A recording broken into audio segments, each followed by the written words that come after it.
Plus, Ultra presents The Grey Lodge, Friday Night Gnostic Mass, Ghost Month in review on necromancy and ghost veneration. Arc Null. I'm Jin the Ninja, at Wukong Reborn. I host a show called Threshold Saints. Obviously, everyone who is who is on the panel of this is our meta magicians roundtable as we call it. Everyone who's been on the show is also a co-host on Threshold Saints, as well as um, a big part of what the other show is. So I just want to shout everybody out. Obviously, this was a bit impromptu. Usually, I give it at least a couple days before. Uh, I announce it in a couple days, but tonight was just, it is Ghost Month. Everybody's kind of exhausted. Everybody's schedule has changed, and we're just, we're in flux. So we're just trying it out. So I want to shout out my the main dude, at least in terms of just episodes recorded, and also my close friend is at Solar Exile. You can follow him. He's a Zogchen bro, as well as a contemporary left hand path practitioner. Eros to Ethos, who had just had an episode drop on my show, Crimson Grimoire Part One. Part Two will air this week, um, whatever week it is. And of course, Seth Bibliomancer. I don't know if he's coming, but I saw like the title card and the post. So shout out Seth. Him and Joshua the Branch have an upcoming episode on the have an upcoming episode on my show, which is a part two to their first part, which is on Dark Souls, and then we have an episode coming up on Elden Rings. And of course, we have my little Naga, Don Lander, Sunrise Coast. Of course, he is our APC bro, as well as like we call him our boy genius at math boy genius. He's kind of exploring some like very esoteric Hyperborean ideas. And of course, CJ. So CJ obviously and I have been friends for like a year and a half. We were largely Instagram friends, IG friends, and he's obviously been on the show twice.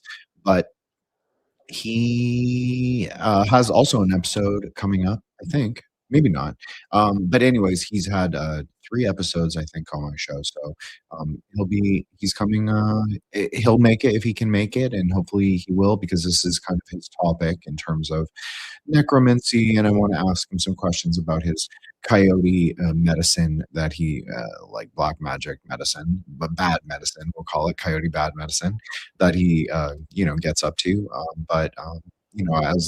As the Chinese one on the panel, at least Wei Shin, I feel like I can talk for at least an hour on ghost month, Qingming, and its associated practices, and maybe some daoist sorcery and necromancy.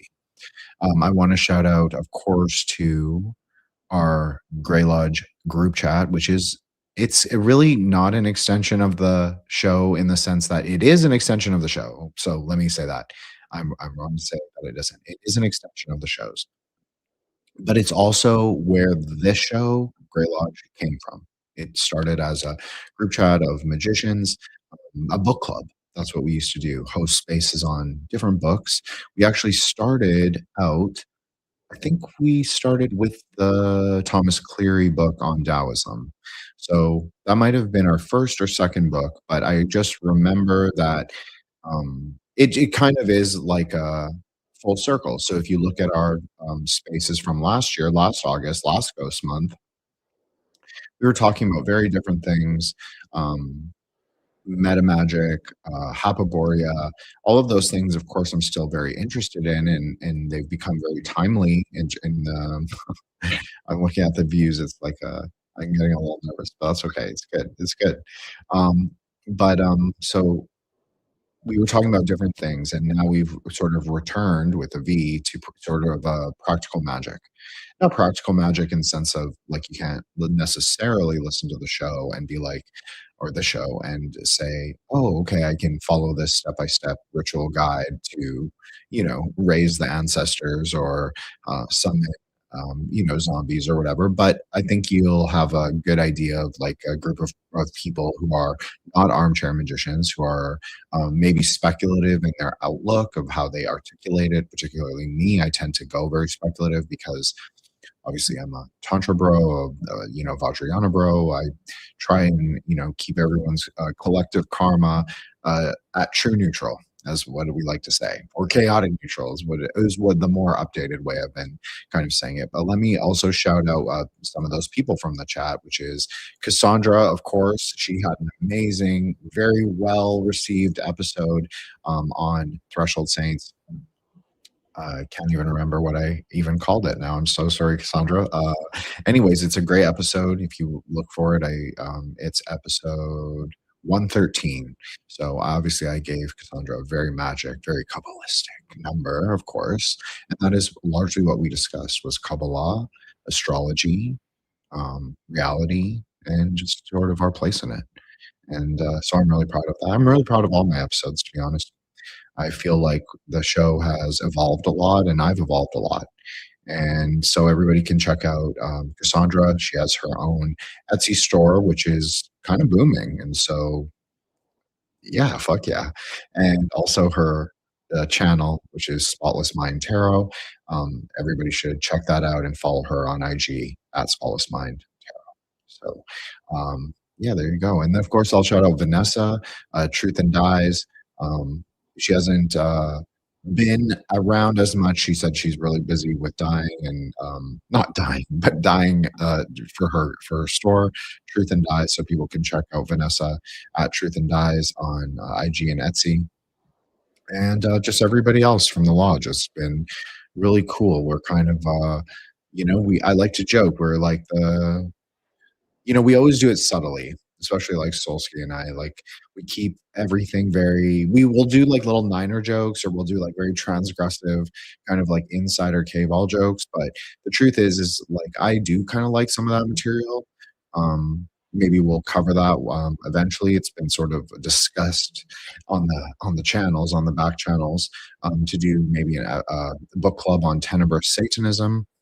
It's not what it sounds like, and it's actually a lot more interesting than I think people would. Hey, John, what's up? Yeah, so I think it'll be the an episode on Tenebrous Satanism. There's a book that we could do for book club. I think that might be really cool. Temples of Enterprise, Michael Hudson will continue, so there will be two more episodes as promised.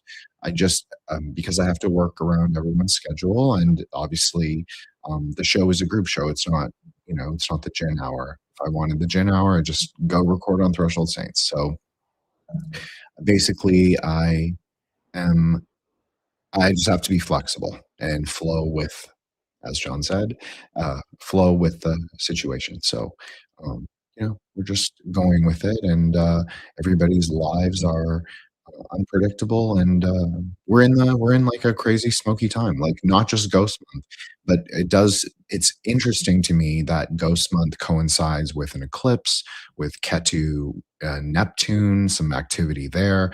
As if you've listened to the show or listened to Threshold Saints, you have definitely heard me discuss the properties of Neptune as related to Ketu being the smoky palace of the mind, a kind of bardo or like corpse ground or the Mahas Mashana at the end of the world.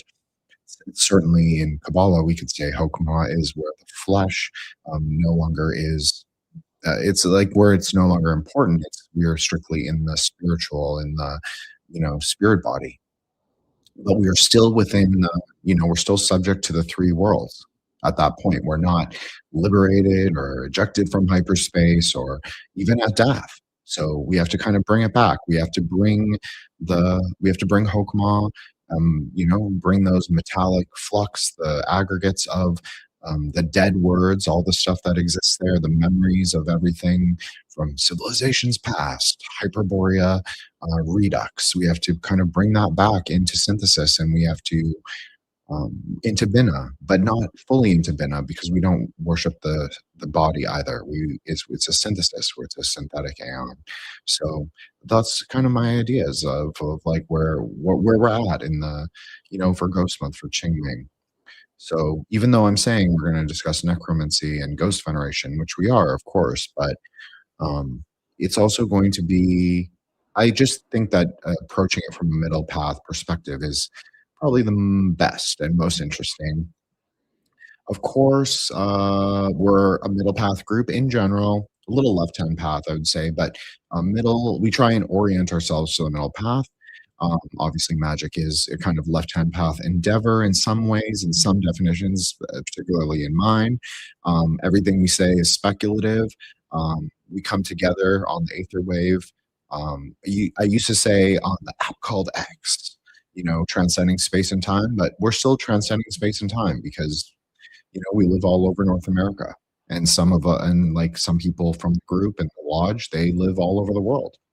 Got multiple members from Japan. We've got multiple members from from Europe, from all over.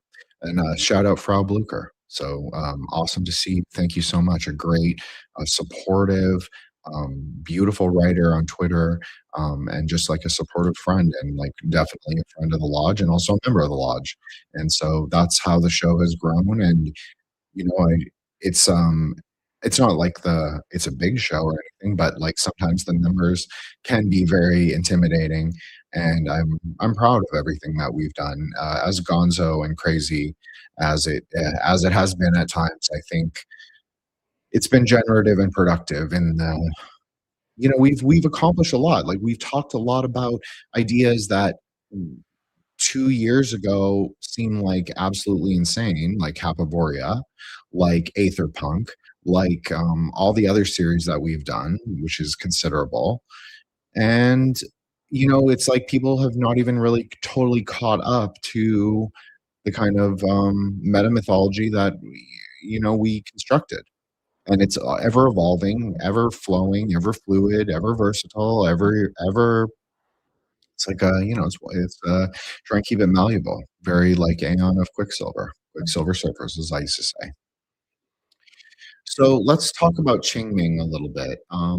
So obviously, as I said, it's an impromptu space. It's not even a speculative anthropology; it's a magic space.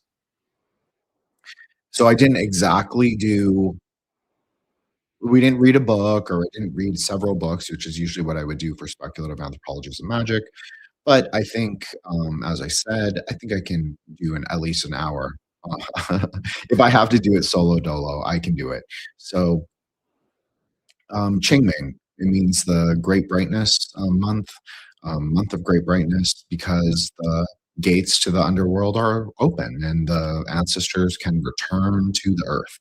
So, what the diaspora does is they often gather at Chinese cemeteries, and they'll do something called tomb sweeping, which is where you basically clean off the gravestones or the name markers for the ancestors if they are buried there, and you present them with food offerings. And usually, this takes place, if you're doing it really traditionally, you'll do it over the course of 3 days, culminating in fireworks or um, various ghost rites depending on the family. Sometimes the spirits need pacification. This is obviously not as common anymore, but in places like Thailand, Taiwan, Hong Kong, to a degree, and also southern China, yeah, you'll see people doing these kinds of ritual ghost activities, especially for pacification of the ancestors if you've done something to upset them. In terms of wandering ghosts, yes, this is also a time for them because obviously you want them, well, at least in the Chinese ideology or cosmology, you want them to return to the underworld or go to the underworld so they can be. And this it's not quite the same as like a Judeo-Christian idea of hell, right? It's a more Buddhist influence idea of hell, but it's also Taoist and bureaucratic, so a little confusion as well. They the souls would go down to hell, and they would be judged in by King Yama or one of his administrators. The Chinese, heaven in the Chinese cosmology is very bureaucratic, and hell is part of the heavenly bureaucracy. So King Yama is subject, of course, to the Jade Emperor or to the Buddha, both really, but the Buddha is really the governing force, and the Jade Emperor is sort of the de facto ruling head. So Yama will look up their name in the Book of the Dead or Book of Names, depending on the story, and he will judge the or send the soul to their end accordingly. So the in obviously, if you've watched Big Trouble in Little China, you'll hear, and there's obviously an episode on Threshold Saints all about that, like a review, I'll call a review of that very film. So you can go listen to that. But um, they say their Chinese people have a lot of hells. That's true. But so Buddhism has a lot of hells too. So there are nine hot hells and nine cold hells. And pretty much this idea is mimicked or replicated in, we'll call it more folk or not inherently like, yeah, it's like Chinese cosmology. We'll just call it Taoist cosmology. So, well, okay, so this is a good question. Frog Luker asks, there is. So there is, but are they conceptual hells? Are they real? Are they places the soul goes? Is it something a projection of the mind? These are all questions that a lot of Buddhists and like Chinese kind of like Taoist thinkers have asked. It's a fair question, and especially, like, if we're looking on the timeline, the question is also how quote, unquote, I don't even like this word, but how, air quotes, "superstitious" kind of like the evolved, religious practitioner should be. So, obviously, in magical terms, as a sorcerer on the carnal ground, as I like to say, um, it's magic is real. Magic is motherfucking real. So, is hell real? Sure. Are there spirits that dwell there? Sure. Is Bardo real? Yes. Is that a transitional state of the body? Yes. We go there, but who are we when we go there? Are we ourselves? Is there an essential part of us that goes there? Buddhism would say there might be, but it after you sort of come back into like a samsaric reincarnation, an incarnation of the body. Of course, you can be reincarnated. Interestingly, you can be reincarnated on the Bardo. A lot of people don't know this. You can be reincarnated as a ghost, as a preta, as a Vitali, a vampire, a ghoul, a Buddha, all of those things. Absolutely. It depends on your nature and your karmas that you create right here and now. And a lot of the karmas that, people talk about karmas from like 20 million lifetimes ago, but the important thing about karma is what we can control right now, of course. So start with your own mind, as I like to say. So basically, yeah, there's a lot of hells. So the hell's gates open up to certain spirits. So not all spirits are allowed to come out and party with the humans. But and so there are also ghost cops. So we've talked a little bit about them, I think, maybe in the past.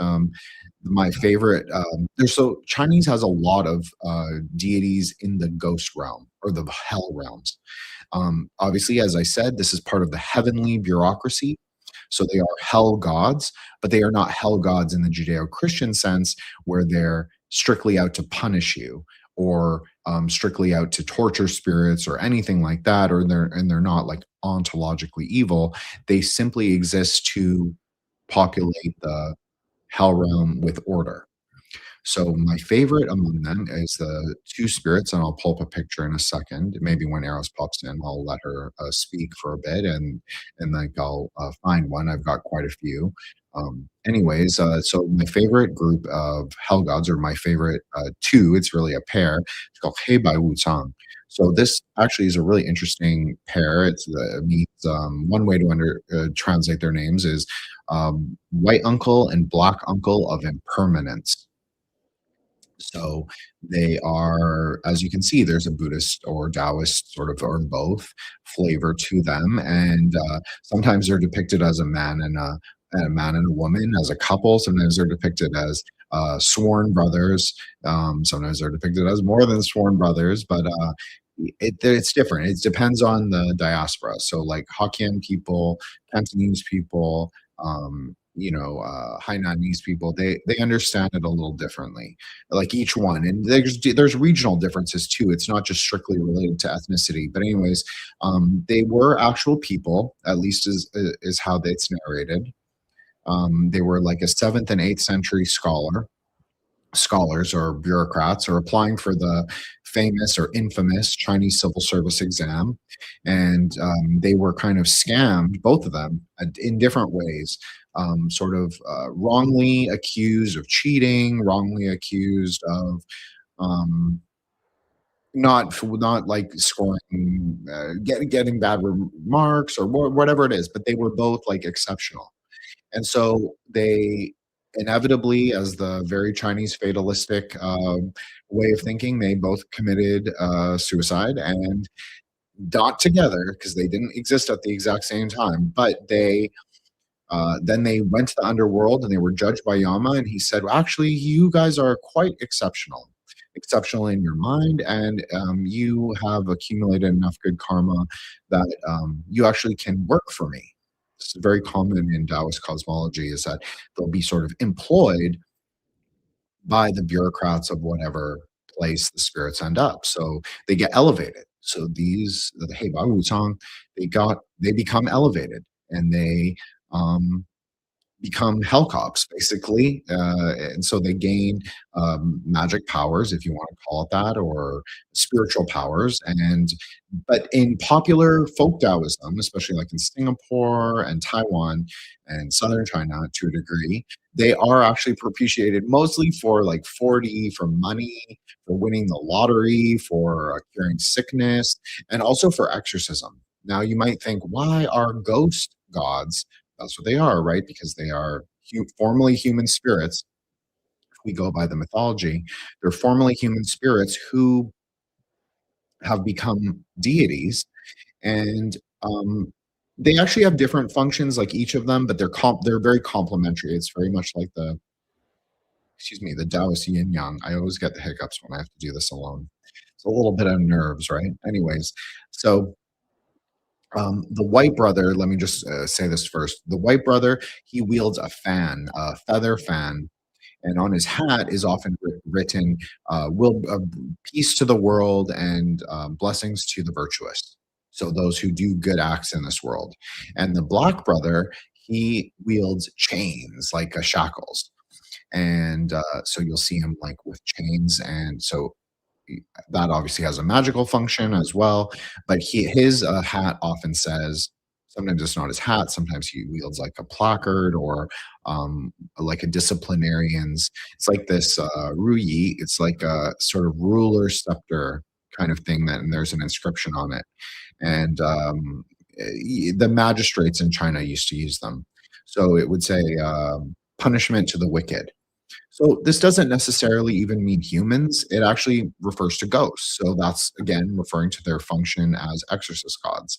They are exorcist gods in the way that they will capture spirits who've escaped from the lower hells. So obviously, ghosts who just live in the ghost world, you can live in the ghost world. And if you've ever seen the anime Bleach, it's somewhat similar to this. It is somewhat similar to this, is that the ghosts kind of go into the city that is like a reflective of the human world. There's also a great Hong Kong film by the Pong brothers, who are Thai Chinese. I don't know if they're twins, but they're two brothers, and they have directed a lot of Hong Kong Cantonese language films. I don't know their current output, but they've also directed Thai films. And so they have this film called Recycle. So Recycle basically shows the main character, who's a novelist, interesting, and she goes into the ghost world, and it looks like a decayed Hong Kong. Like it looks like Hong Kong if Hong Kong had been hit by like a nuclear blast and basically was uninhabited and full of ghosts. So that is kind of the idea, except it's not necessarily as decayed, but obviously the ghost worlds have a decaying function. That is like what they are, right? Like they are in the current of decay. So that's why it's not good to necessarily, well, CJ might disagree if he comes, but that's why sometimes necromancy can be very dangerous, because it actually subjects the body to the time of the underworld. Time moves differently in the underworld. Spirits have certain amounts of days that they have to exist in the spiritual worlds, if until their future rebirth, whatever that may be. So back to the ghost gods. So the ghost gods are always traveling on Earth. That's kind of their function. Is they go and arrest spirits all the time, and they also, they will bless people, especially White Brother, but Black Brother can do that too. He can protect people, and especially sometimes that's a very important function. And the White Brother gives people boons, or but only people who are very virtuous. That's kind of the rule. The Black Brother is kind of more true neutral or chaotic neutral, and the White Brother is definitely more orderly good or whatever. Like, he's very he's like he it's not necessarily good order as in, like, the D&D sense, but it's like people who are pious and, like, don't seek to harm other people and try and, like, be virtuous in the world and uphold certain kinds of ethical concerns. So, that's obviously one. Yeah, that so they will punish people, and they are often invoked in mediumship rituals. This is very popular in Singapore. They're very popular deities, and Malaysia as well, of course. It's very interconnected sort of continuity of Taoism. And so they will be invoked, as I said, for healing, for protection, for blessing, and but particularly for telling the future in terms of winning lottery numbers. Very popular, but they also can be employed as personal deities and protectors against ghosts. So if you're venerating a lot of like regular spirits or kumantom or whatever it is, child ghosts, fetal ghosts, all of that, they can be very. Sometimes people, the Taoist priests or the fasher that has like the that is practicing the necromancy, they will be particular devotees of Heibai Wutang. So it's like a way to resolve some of the tensions of heaven and earth, or earth and hell, or whatever you want to call it. But to say heaven and earth is not incorrect, because they actually represent the earth is kind of like a hell realm in the Chinese thinking. Not a hell realm, but it's a lower realm, very much like K-ball. We live in Ossia. We can, of course, aspire higher. We can climb the tree higher. We can clarify the light so it becomes of a greater quality. Yeah, and that's the same in Buddhism and Taoism, of course, as well, especially in Tantra. But if we're talking about what Earth is often a carnal ground, right? I used to say this all the time. Where the world is both a carnal ground and a garden. So in Chinese cosmology, they would say the earth is a carnal ground and a kingdom. Obviously, very Malkuth, right?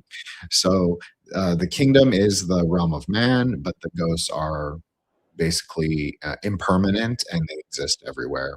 They permeate through matter, right? Because they're spiritual bodies only. Relating again to Ketu and Neptune, which is interesting in relation to Ghost Month. So Heibai Wutong can also hunt down spirits of the ghosts who escape the lower hells. Sometimes these are very dangerous spirits. Sometimes these are spirits that hurt people. Sometimes they are spirits that kill people.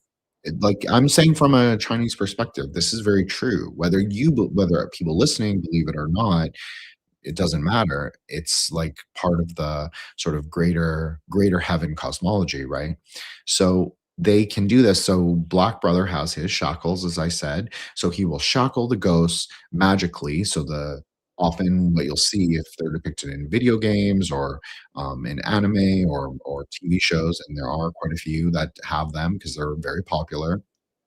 They can also be, as I said, a romantic pairing, and and especially in manga, they are often not an opposite sex pairing. So I just want to say that I'm not trying to be funny or anything. I'm giving it context. But in TV like series, like for TVB, there's a couple of different series, one from Singapore and one from Hong Kong. They are depicted as like a man and a woman. So again, it's always flexible. There's always like a fluidity in how the Chinese sort of perceive the mythology. But so the sort of chains of Yama, the chains of karma, that's really what they are. The chains of karma that bind all of us in a way, they will rise up from these like cracks in the earth, like these abyssal sort of crevices, and they will like shackle the evil spirit.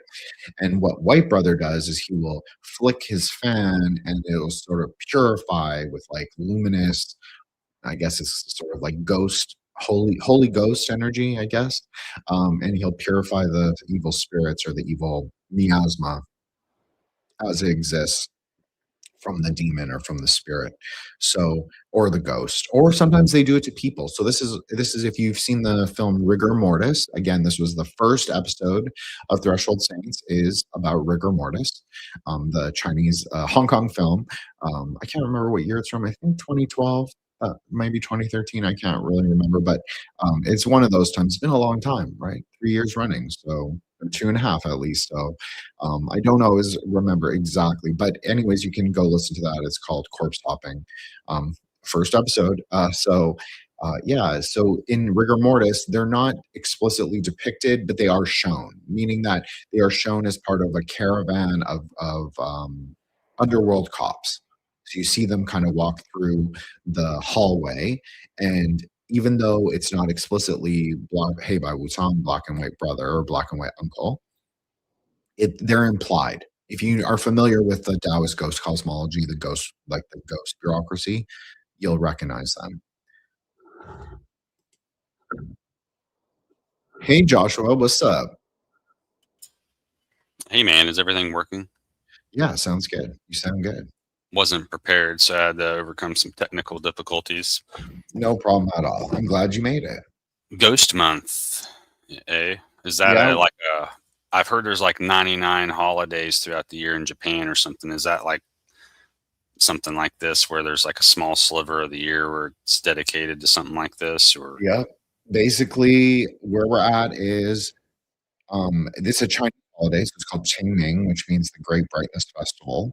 It takes place most of the lunar month of August. So lunar August is different. It's not exactly the same as Gregorian solar August, but it's pretty close. So it's pretty much all of August, and it's where all of these ancestral festivals and ghosts and called tomb sweeping. Talked a little bit about this before you came on. Tomb sweeping takes place, and people will bring food to the ancestors first, and then they will also do wandering ghost veneration, sort of like bring the ghost back into the fold of heaven, which is also hell in Chinese cosmology, because hell is actually ruled by heaven, meaning that the hell bureaucracy is actually those are heavenly spirits, meaning that they're like King Yama. He is a god of death, but he's also the king of hell. But he's appointed by the Jade Emperor or the Buddha, depending on which formulation you understand or believe in. So yeah, Ghost Month is a very important time for Chinese people, especially the diaspora. It's very common for like Hokkien, Hakka, Hainanese, Techu, Cantonese, of course, people to sort of like recognize their ancestors, especially the ancestors that came to certain countries. So like in Thailand or Indonesia, Chinese people will gather at ethnic Chinese cemeteries and perform these like ancestral rites and propitiation of any if they upset any of the ancestors. A lot of bad luck, especially historically, was always ascribed to the ghosts, the ancestors, excuse me, like sort of offending them. So the Taoist priest will kind of intervene and prescribe like a certain amount of rites for a certain amount of days, especially during this time when the gates of hell are open. I'm calling it hell, but it's not quite hell. It is it's just the underworld, it's the ghost worlds. So and then certain spirits escape, like e- darker evil or evil forces. Of course, those evil forces can also be found in men, which is what I was talking about. Not men as in like the sex of man, but man as in like humanity. So though the ghost cops, which is the ones I was kind of giving their hagiography, we'll say, hey by Wutong, which means black and white uncle or black and white. Well, that doesn't mean that, but it means black and white impermanence. So, but they can be referred to as black and white brother or black and white uncle. They are the ghost cops. They're not the only ones. There's several others. There's Zhang Gui, and who is half god, half ghost. So he's very important. He rides a tiger, and if you listen to the episodes on time magic and the sort of speculative anthropologies of Southeast Asia, we talk a lot about the tiger spirits, the tiger face Lursi, Pra Lursi, um, Birab, and so tiger face Lursi is very similar to the sort of various tiger spirits in Taoism. There's a tiger general. He's called the Great Tiger Uncle. He is the god, and we did discuss it. I did actually discuss this quite in depth in one of the episodes, but he is one of the deities he's the deity in charge of all the tiger spirits. Jonkwai, he rides a tiger, so usually the tiger gods are propitiated underneath his altars, so they're considered gods under the table, which also carries the same meaning, meaning that they are propitiated using salt pork, alcohol, and sometimes like chilies and things like that because quite dangerous and they're considered very hot spirits. So they can be hard to deal with and they're not often propitiated in the temple itself. Now, there are places in Taiwan. There's obviously a very famous tiger temple in Bangkok and trying to think. There must be one in Singapore as well, several in Malaysia. But anyways, the idea is that sometimes they're propitiated outside. So the hotter the spirit, usually propitiated outside. But if Zhongguai is on the table above them or on the altar, and then they're propitiated underneath, because he rides a tiger, right? That's his vahana, his vehicle. He kind of keeps them in line. He makes them not too hot, but he keeps them in line in terms of you aren't going to go there and do like enemy work underneath his altar. You might do that separately with the tiger spirit outside or at a separate shrine, but you're not going to do it necessarily under this ghost god. So he serves like a subjugating function just to make sure that everything's good. But generally, people like Zhongguai for exorcism in particular and protection against spirits and sorcery. So that's considered to be really important. In terms of like what people give for Ghost Month offerings, usually it is incense, meaning joss sticks in the Chinese context, and rice. You'll see bowls of rice, and you will also see lamps. Now, Chinese are they'll adopt things like the electricity. I know that sounds funny, but I'm talking about for altar technologies. Yeah, if you go to Chinese restaurants, sometimes they'll have like an altar on the floor, very common. That usually refers to the earth gods. They open the sort of roads to money. We've discussed them, Dr. Gong, Tutti Gong. That we did a whole episode on that. So you can go listen to that. But that is usually what those altars are for. Um, it depends. The different people have obviously it's a complex of like Taoist practices, like folk Taoism. So sometimes you can say a generality. It doesn't necessarily refer to that. In Hong Kong, you'll see a lot of shrines on the ground. They don't necessarily refer to the earth gods in the way that I'm explaining. Sometimes there will be a ghost of like a specific place, meaning like a very specific place. Ghost addresses, that's very common, where maybe a building used to exist, but they've built like another building right beside it or on top of it. So there'll be no address where the old building used to exist. Sometimes they'll put a shrine there. Sometimes they'll put a shrine above a well, meaning like a fire hydrant well, like a deep tunnel, a deep cavern, but a small. And so sometimes that will have a deity, and other places like there'll be sometimes deities of the alleyway. It depends, very much like the Eshu. So there's a cross cultural similarity. I'm not saying that they are propitiating those deities like all the time. Sometimes those deities just get enshrined and then they can pass on, or they can go to their future rebirth. It doesn't necessarily have to be totally contained.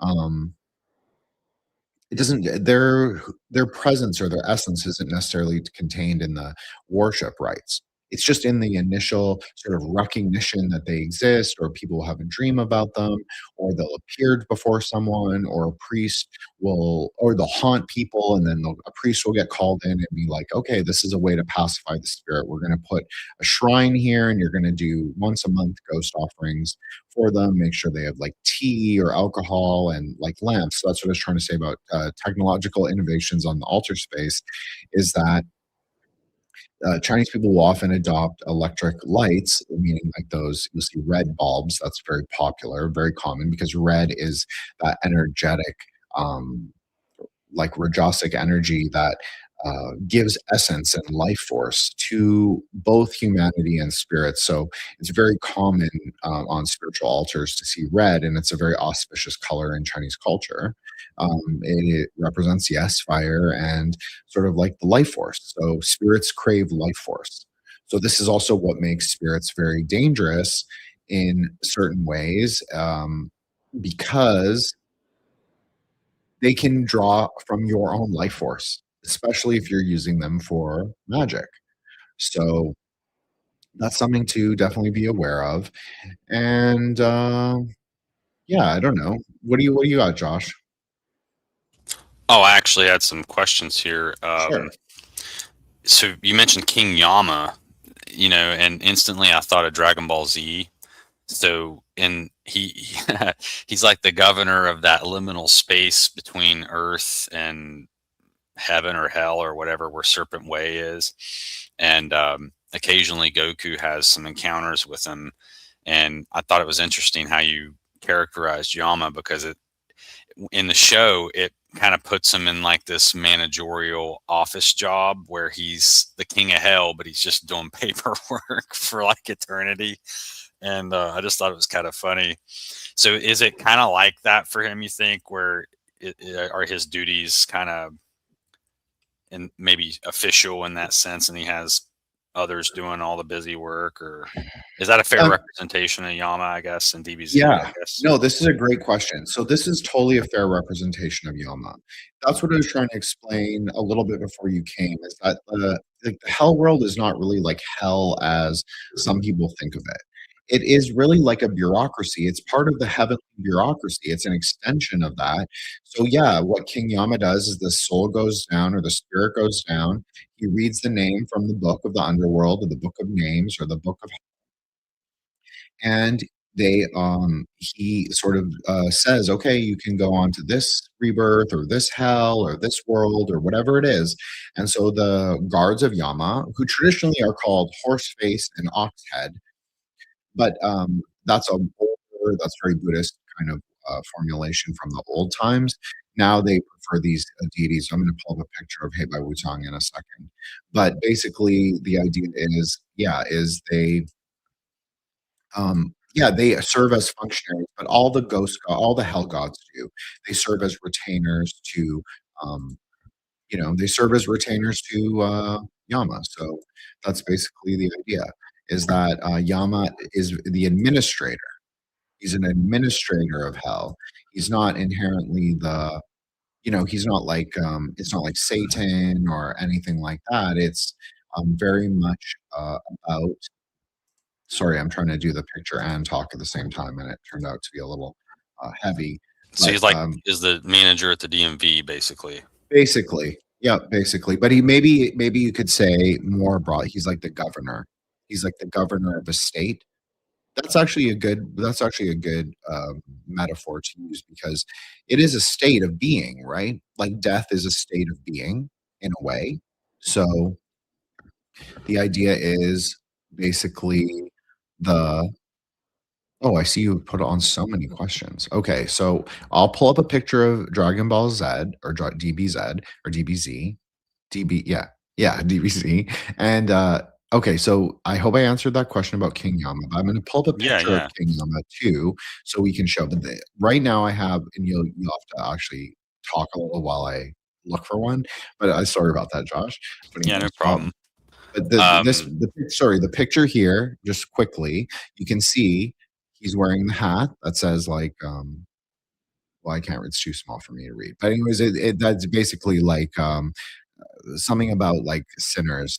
like, the people who are punished to the wicked, and the other one has peace on earth.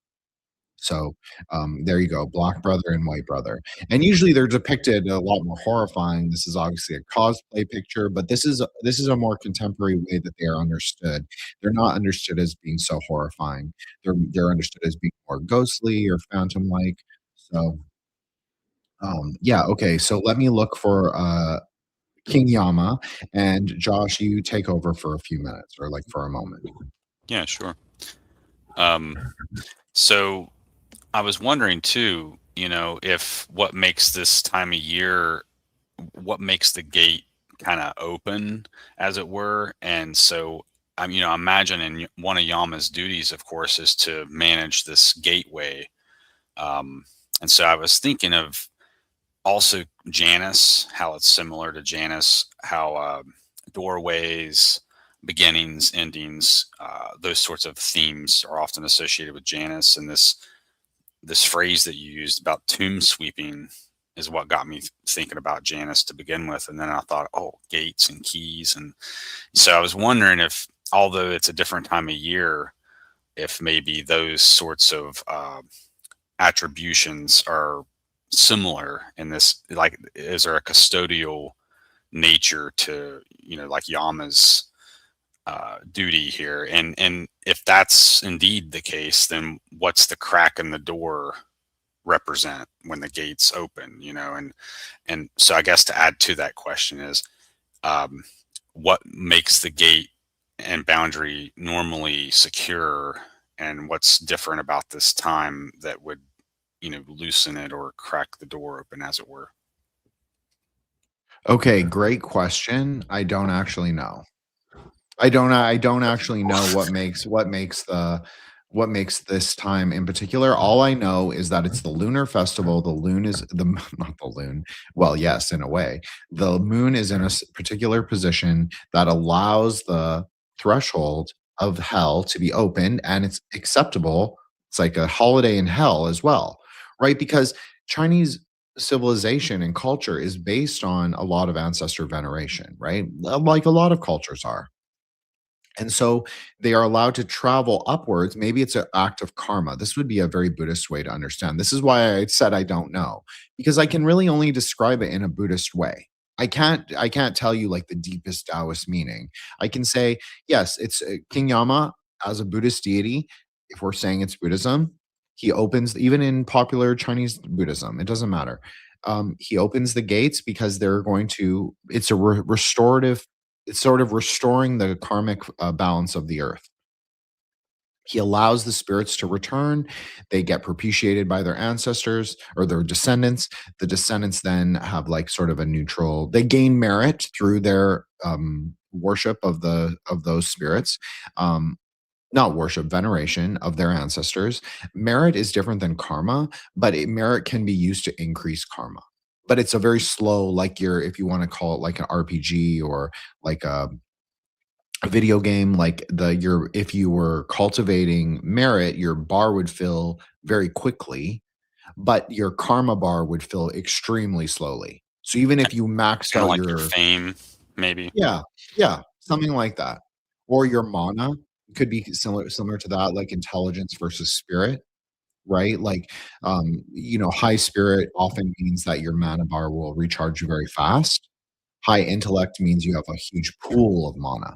So it's different. They're different. They're different qualities, but they are entwined in a way. So merit is often used by people who don't practice like tantra or magic or certain things. I mean, magic can be very karmically implicative. So as we always talk about, so that can be a problem. I did find an awesome picture of King Yama, but it actually is not the right kind of file, but I did find this one. So this is actually sort of answers your question, Josh, is like he's sitting in a Yeah, it definitely yeah, looks like an administrator. correct. He's the king of hell. His even his hat, it will have the character, it'll say Wang Yama. So Wang is the Chinese word for king. So he is the king of hell. That's literally what he is. He is the grand governor of all of hell. So in a Chinese sense, he is the overseer of all the bureaucracy, all the paper stuff that he has to do, put his official kingly seal on it, right? When he judges a soul to their reincarnation or whatever, he has to put his seal on it. So that's kind of the idea. So basically, Qingming is like the great brightness. So it's when like you could. So I'll give the explanation that I know from childhood. It's the when heaven opens there, the illumination from heaven shines deep into the bowels of hell or the underworld, and so the spirits sort of go forth into the light. You could say it like that. But the spirits technically have to return at the end of Qingming, at the end of Ghost Month, to the underworld, depending on their karma, right? Oh, And what dude. it, So is that where sorry, like sorry, go. train symbolism maybe come in with this? Because I've always wondered about why trains have like this ghostly type of association, and then I guess it would make sense, if you think about it, like, oh, ghosts have to get back home, and but whether it's like Nordic and you're talking about the menagerie of the Wild Hunt, like his cavalcade or whatever. There's always like this leader and then this following, and Anyway, so I was just wondering, like, how do they get to and fro? Is there a wayfare of sorts for them to traverse the realm? So this is a great question, and I just found the picture that I wanted in the right file format. I could share it the other way. I just am not that, I'm not the most technologically inclined. But here we go. Okay, so this is a great picture because you can see Zhongguai, the ghost god, on his, well, it's on my left. So it's the guy in red with a sword. That's Zhongguai, and he's usually surrounded by bats. Bats are a symbol of longevity, long life in Chinese cosmology. And so you see him there, and then you see the guy in the black. I forgot his name, but he's not propitiated very often as a separate deity. He's the right hand retinue of King Yama. He's the scribe, right? He's like the personal assistant, but he does have a specific name, and he is propitiated to if you want to nudge. Okay, so you wanna, like, bribe him? That's what sometimes people do. If they have, like, an ancestor that they've upset, or they wanna give gifts to the ancestor. Chinese people love to burn, like, Joss cars or Joss money, the hell money. Sometimes that a bit of that is redirected to, the scribe of Yama who's wearing the black he has the official scholar's hat. That's what the kind of hat he's wearing. Um, Is so, that like paying extra postage to expedite your? yeah, yeah. You're bribing an official, right? Like that's what it Dude, is. that's You're hilarious. bribing the official, so you can like pass on, things like a prison, kind of like you're bribing the prison guard so you can, give your ancestors nicer things. And then you see Heibai Wutong, the little black guy with the bluish face, and the white one with his tongue sticking out, lolling tongue. That's what it's called on the other side with the white robe. So there you go. There are the Hellcops right there. And then you have, as I mentioned, the older protectors. These are not deities that necessarily come out of hell. Horse face and ox head. They are gate guardians. So they are gate gods. Shen, I think it's called Shen. Mun, no, I can't remember. Anyways, it's like Shunmun or something like that. They're gate gods, gods of the gate. So they actually are often like people in the olden times of old Chinese houses, they used to have courtyards. So on the outer gate, meaning the gate facing the road, or the door facing the road, what we would think of as a door, they would be posted on either side of the door. So this horse face and the ox head. And so they protect against any wayward spirits. So they don't That's allow any Yeah, wayward that's spirits. the answer I was hoping for. That's a good one, Okay. man. Okay. So like, Okay. so if they do come in or out of a house, they're like passing through this gate, so to speak, that might be set up, or it's designed to keep them out, perhaps. Yeah, that's pretty cool. And they do the same function, obviously, in the underworld. They don't allow the spirits to leave. Now, if you read one of the Taoist books, Investiture of the Gods, they sometimes get tricked or defeated or whatever happens. If you read the Journey to the West, Sun Wukong, the Monkey King, he beats up both of them because he has business with King Yama and business in the underworld. So, they don't want him in the palace because that's where King Yama lives. It's a palace. So they're kind of like his personal bodyguards. They guard the gate to the upper worlds and the lower worlds, and they don't really come out of those places. It's the two on the other side, the Black and the White Brother.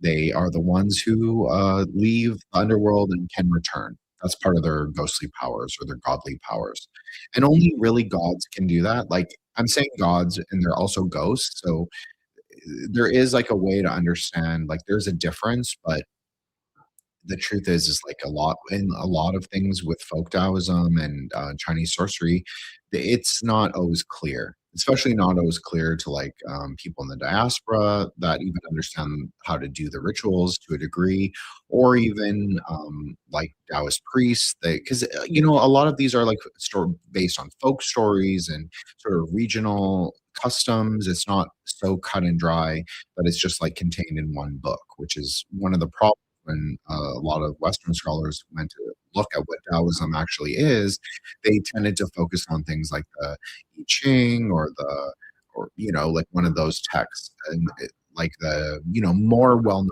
Taoist texts instead of like these practices, which are very much tied into Taoism.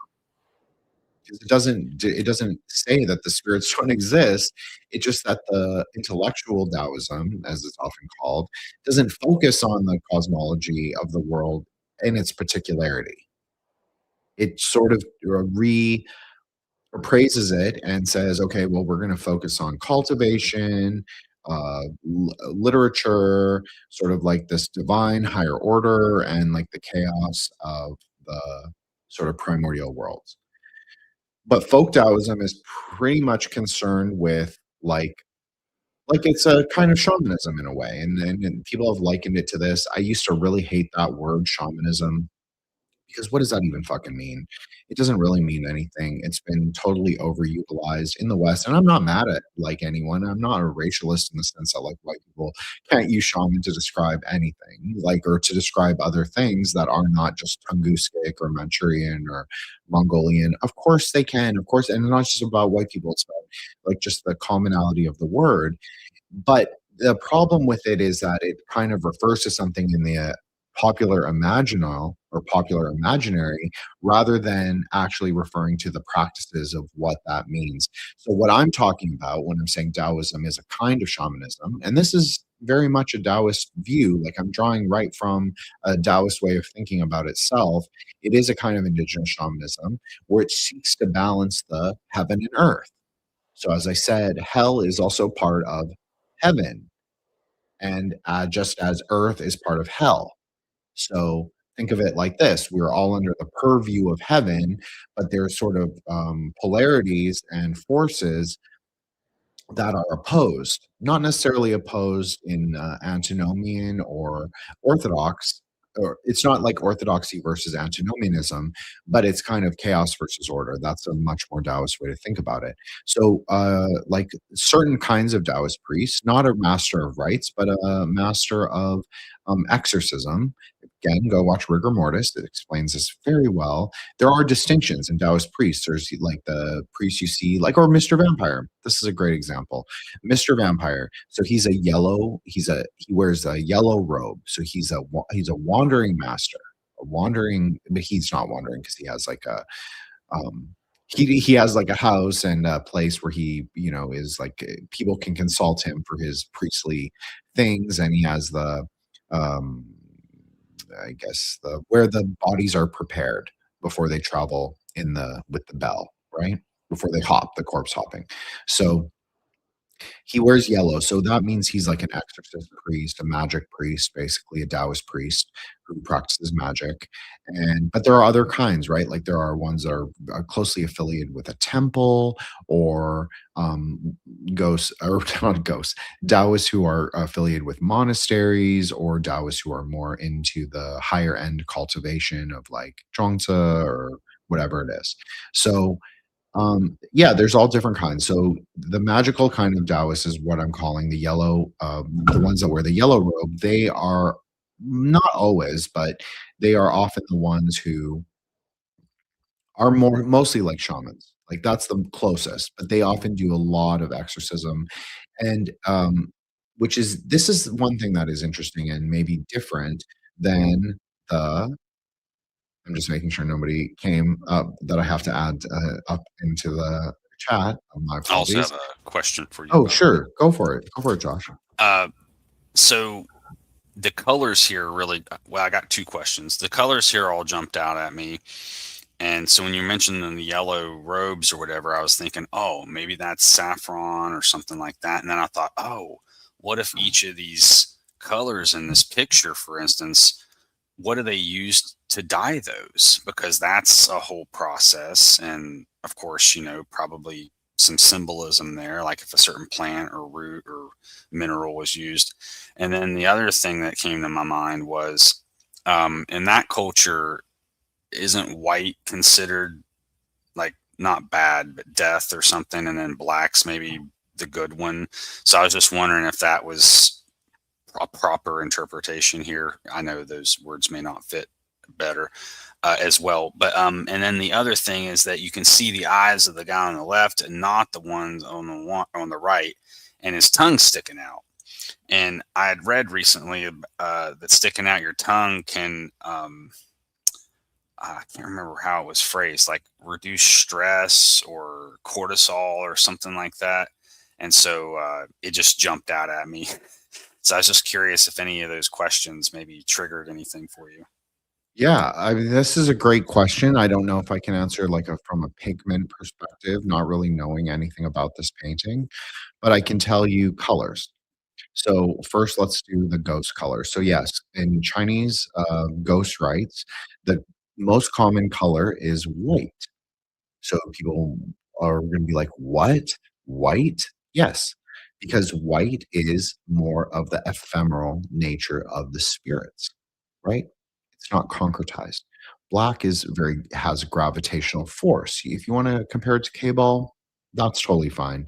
You could say the white is more like Hokmah and the black is more like Bena. It's denser. Black is very dense. Well, okay, so let's do lolling tongue and then I'll do turquoise. Lolling tongue. So this is part of the story of how a white brother suicided. Sometimes it says he hung himself. Sometimes it said that he threw himself into a well. So the tongue is actually like a symbol that he is indeed a corpse and that he is in, it's sort of like part of his lore, you could say.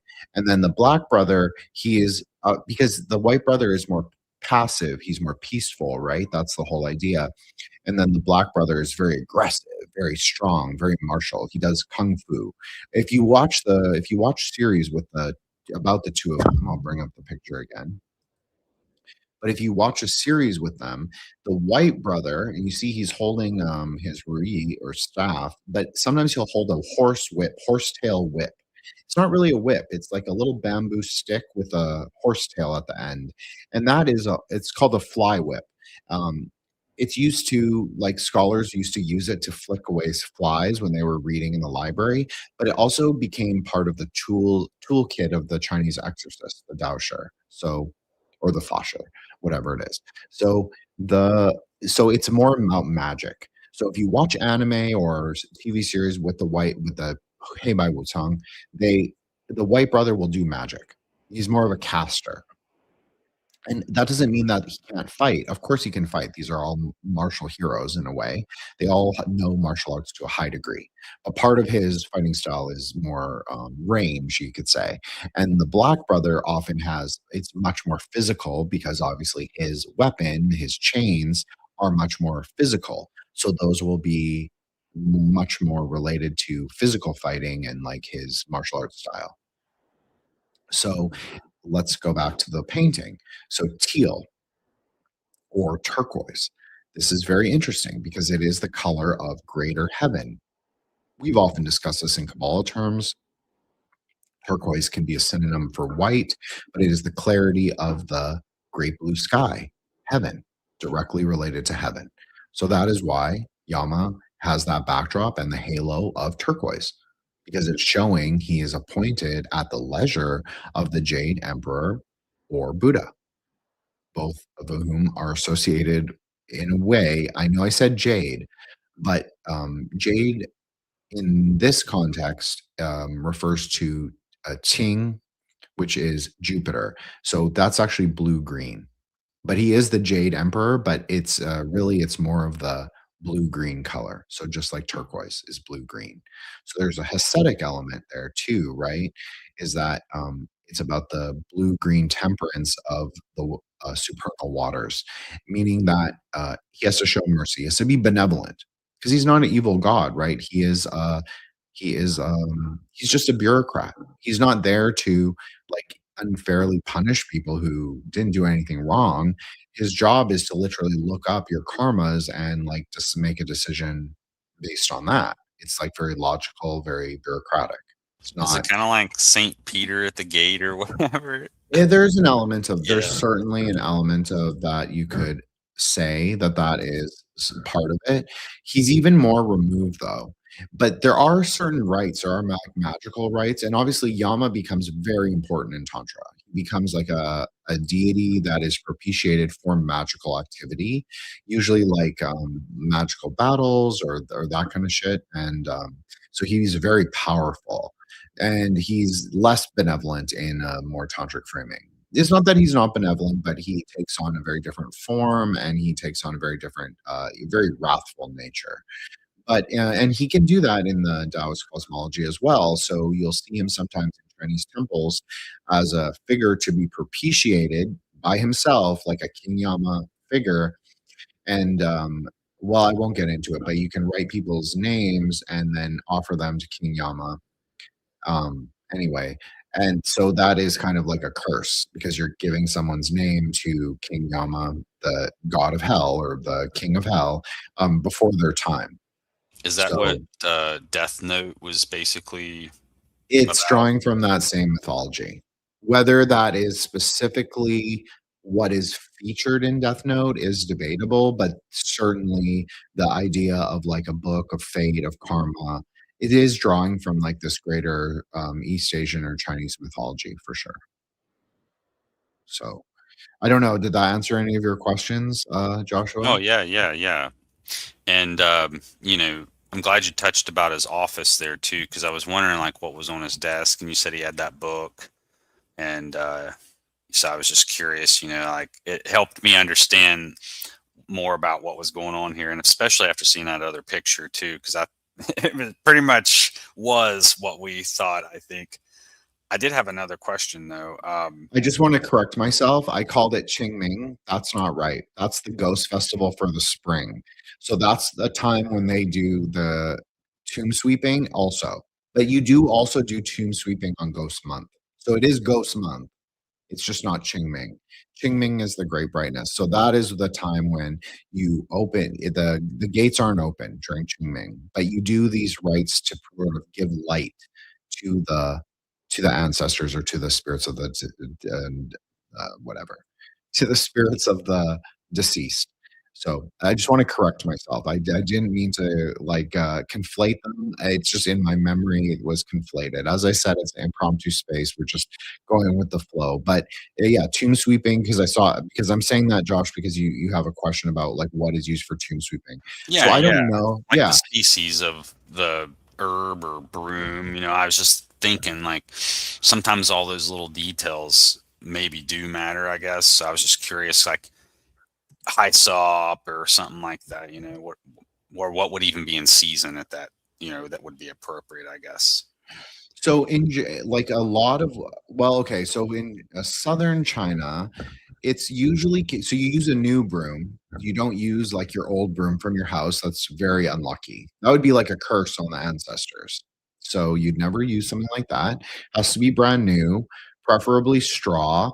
The magical material, at least for the diaspora, meaning people from Southeast Asia, ethnic Chinese from Southeast Asia, is coconut, not cocoa, coconut, and that's called in Trinidad they call it cocoa. So often during Ghost Month, you'll see people going to like Trinidadian stores or whatever, especially in like North America, and they'll be buying these cocoa brooms for tomb sweeping. So coconut has very purifying properties. It's very much of the moon, lunar. It contains inner water. That inner water is often used in folk Buddhism for purifying corpses. So for washing corpses is what I'm talking about, but like purifying also through a spiritual sort of process. And yeah, so that's hey Vanessa, what's up? I actually shouted out Vanessa right at the front, so it's great to see her in the chat. Um, also, the okay, Josh, do another question. Sorry about that. Yeah, sure. So you may have covered this earlier, but some of the foods that might be popular, I was curious if the ingredients had any kind of esoteric flair to them, like, oh, we put star anise in these for this reason or that reason. And then also, I think I may have asked you this question before, perhaps last year during the same time, but So like, are the right. ghosts hungry, and then so the food helps to sate them in some way so that they don't maybe cause misfortune or folly or something like that? Or is it just kind of done purely out of respect? So this is what I'll say about that. Go watch Rigor Mortis. Anyone watching or listening, obviously, go watch Rigor Mortis. It's a great movie. But you never eat ghost offerings. Like once it's offered to the ghost, it's theirs. So different cultures, like different cultural groups within Chinese ethnicity broadly, will have different customs. For Cantonese people, since I am Cantonese, I'll speak on that. You can like chicken is very frequent, meat in general. You don't really offer tamasic things to the gods or to the spirits, meaning like chilies, garlic, those kinds of things. That is said to turn them into wrathful, to angry ghosts, hungry ghosts. You offer them simple foods, more simple foods. Um, and meat is considered to be okay. Meat and alcohol during Ghost Month, especially, but you'll sometimes see it offered at other times. But usually, ghosts get offered vegetarian food because it's you don't want to increase their hunger for Oh, a that's worldly wild, thing. dude. So, like, you mean like how an animal or a pet can get the taste for blood, and then it's, Kind of, yeah. yeah, yeah. That's definitely how it is. What's up, CJ? How's it going, Jen? Good. I'm glad to see you. So this is I obviously said right at the front. I was like CJ's gonna pop in when he comes, and I did shout you out, and I made sure to plug you and all your episodes and your own IG, all of course, and for being part of the lodge and joining Twitter now, which I think is really cool because it's kind of like marries. I don't have to go like live on Instagram, which I hate. To talk to you, I can just talk to you guys all in one place now. And so we talked a little about Qingming, Hey Bai Tong, the ghost cops, the black and white uncles, and King Yama. We did a lot about King Yama, and we talked a little bit about the guy who's wearing the red, who's named Zhang Guai, who's half ghost, half god, and also Oxface or Oxhead and Horseface, the sort of bodyguards of King Yama. And we talked a little bit about like where Josh is asking me about like what to offer spirits traditionally for Ghost Month, but also Ghost Month and beyond. Like what are traditional offerings for the ghosts in those terms? And I just will finish by saying alcohol is sometimes used, but not always. Sometimes it's ritually purified by dew, which is like a white rice liquor, but it's purified, right? It's people have said prayers over it, so it's very similar to tantra. You transmute the alcohol from spirits into Quran. So this is the same thing for Taoism in general, and also, but usually you offer them tea. That's more what we would do in a like normative setting. And joss sticks. Joss sticks are very, very important because the spirits have a strong, strong sense of smell. That's one of their most It's for people without physical materiality or like spirits without like a material body. Their sense of smell is very strong.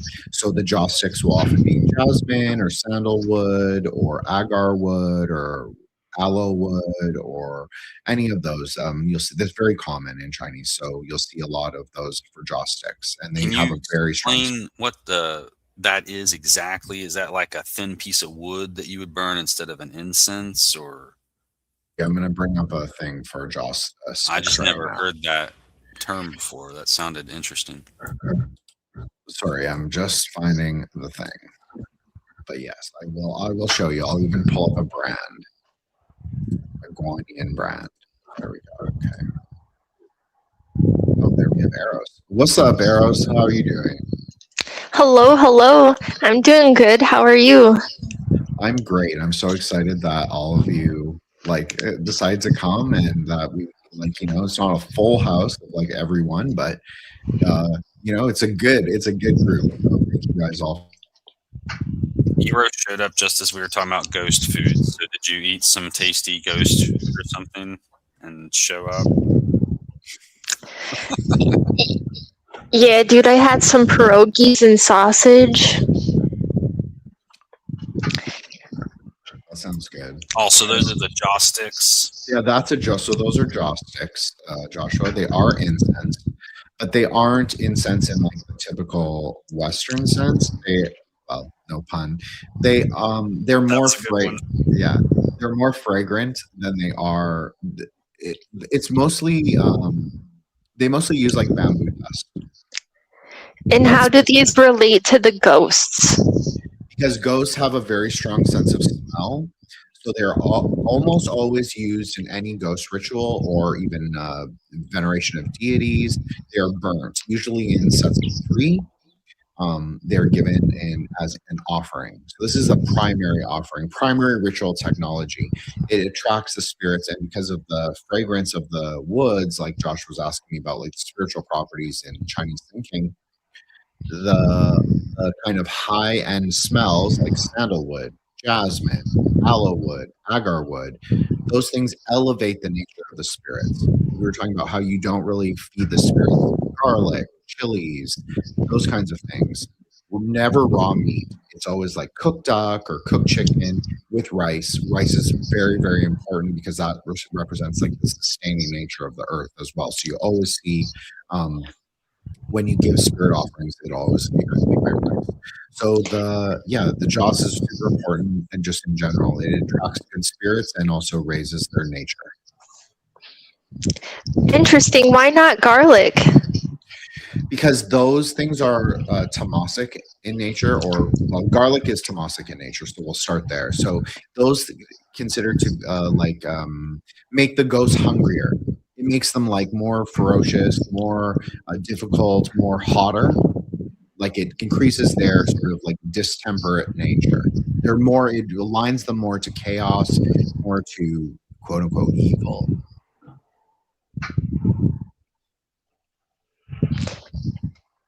Interesting, because I know a lot of people probably give Hecate garlic, and Hecate is kind of like the guider of lost souls. So it's not like it's look, it's just because of the nature of the foods. If you're a solitary or not solitary practitioner, if you're just like venerating your ancestors, or venerating like wandering ghosts in your apartment building, you're not going to want to increase their temperature. You don't want to increase their sort of interaction with you. You want it to be balanced. You want it to be sort of a rite of pacification rather than a rite of like you're not trying to like with Hecate, you're I assume you are trying to like get her to sort of do something for you or be like like to presence her. Ghosts are just considered more everyday, more quotidian. They're just like they exist. So the ghost rites serve as a sort of balancing of heaven and earth rather than you're not necessarily, unless you're doing straight up sorcery, you just want them to be pacified and not bother you. That's kind of the Chinese idea. That makes sense. I know I'm asking a lot of questions, but No, it's why great. wouldn't you just banish them? So this is not the Chinese way, is because they have such strong ancestor veneration as part of Buddhism, as part of Taoism. You don't banish them. What you can do, and this is something we spoke of before, and I'll pull up the picture again. So this is something that you would invoke the ghost gods for.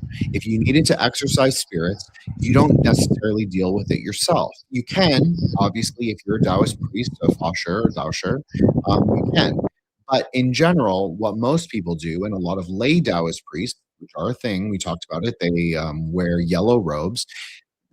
Anyways, they will have specific deities that they propitiate. These are just one example. So the black brother and the white brother, Hei Bai Wu Tang, black and white impermanence. They are the ghost cops. They are the ones who serve under King Yama in his retinue and are able to leave the underworld and go capture spirits that are not supposed to be in the world, but they will also, as I said to Joshua, so apologies, Joshua, that they punish, also, they will sometimes punish people for being unvirtuous.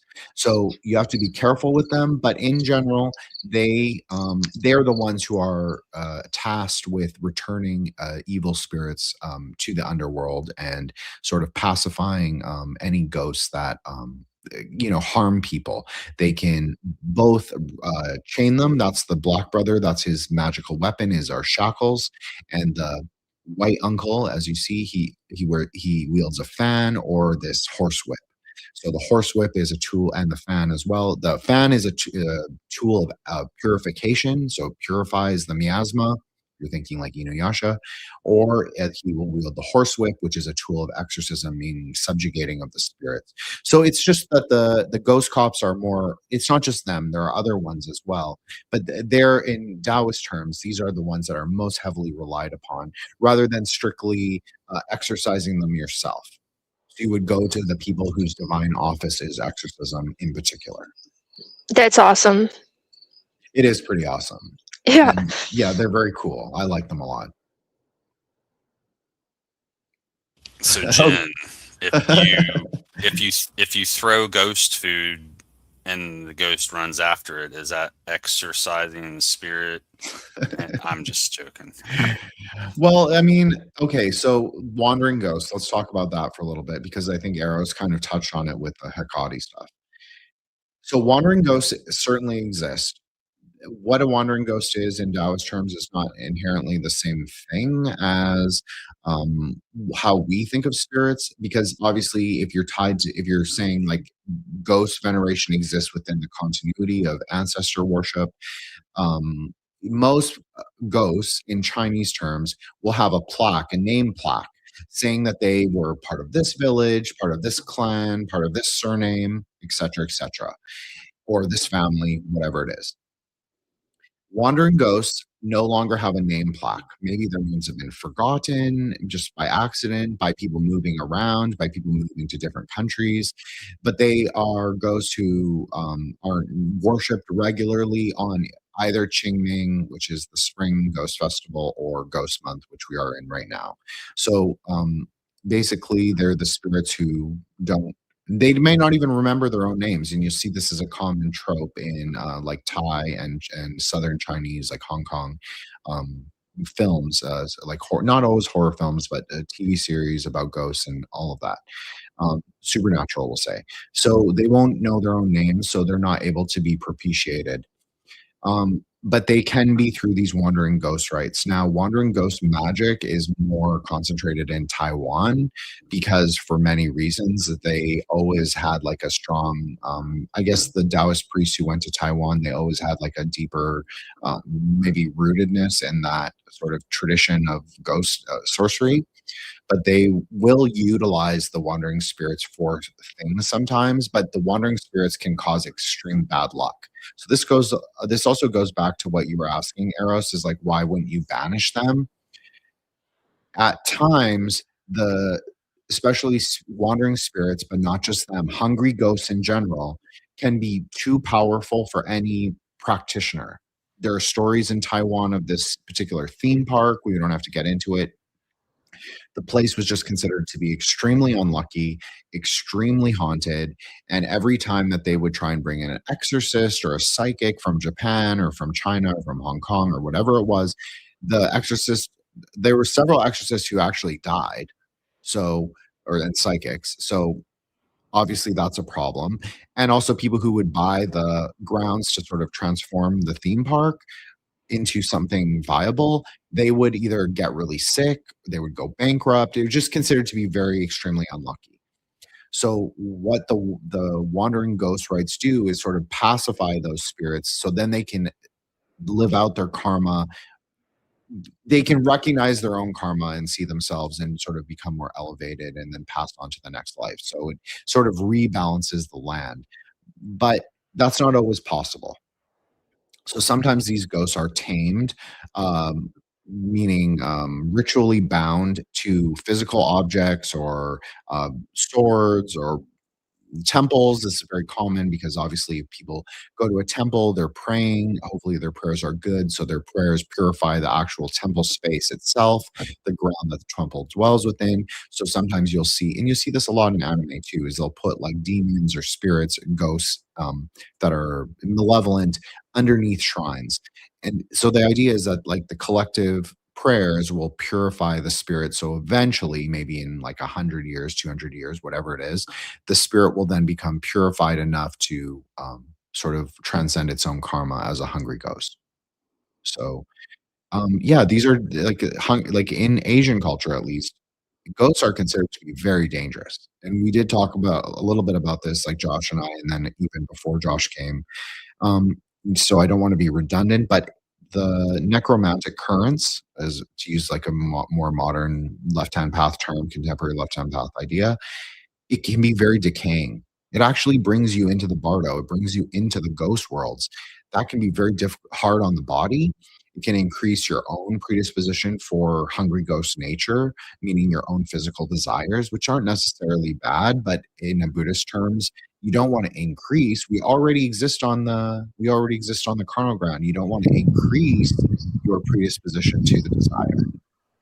And you also don't want to subject yourself to the time of the ghost world. Time moves very differently from that.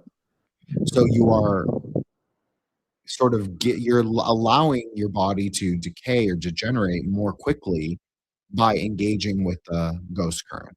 That's a very Chinese way to think about it. That actually makes a lot of sense. Would that like cause people to develop gray hair quicker or something like Yes. that? Like, yeah.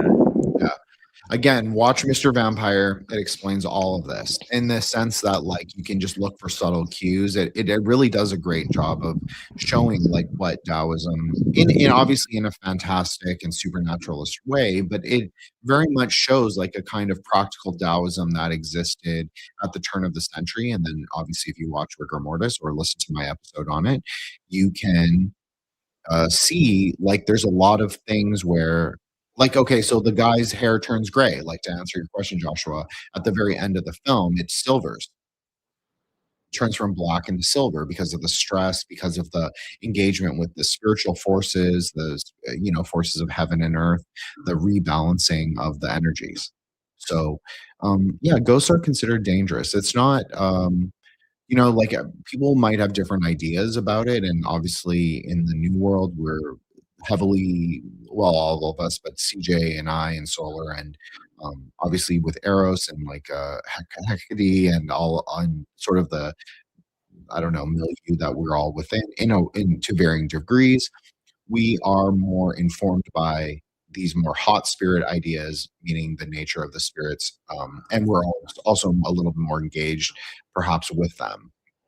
But in Chinese terms, is all about pacification, balancing, and if you're going to engage with Chinese ghost sorcery, it's not that it's not done; it's just that it's done in context to religious rites in general. Like in general, of course, there are black magicians. Of course, there are black magic sorcerers. Of course, there are, villain hitting rituals, that's what it's called when you curse someone. But you usually don't use ghosts to do that. Almost never use the tiger god.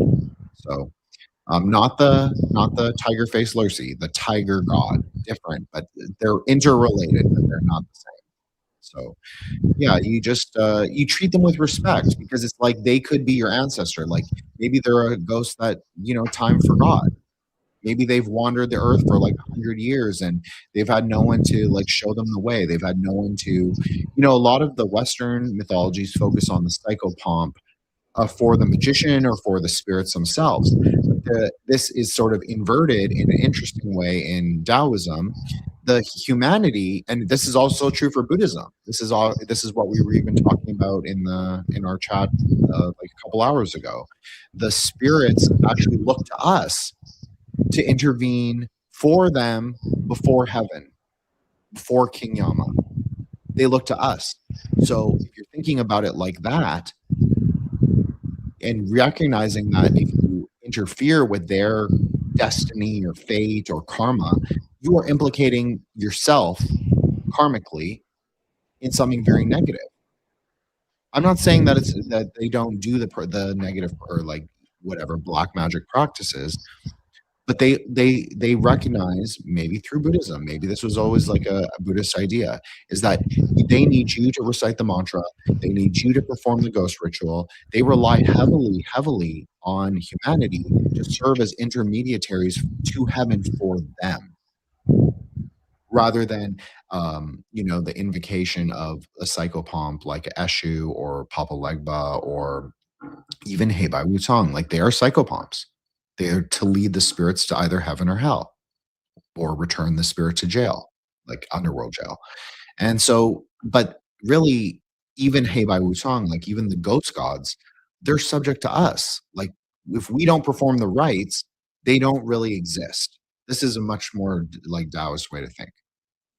They exist maybe as like spiritual forces, but they can't interact with us just of their own nature.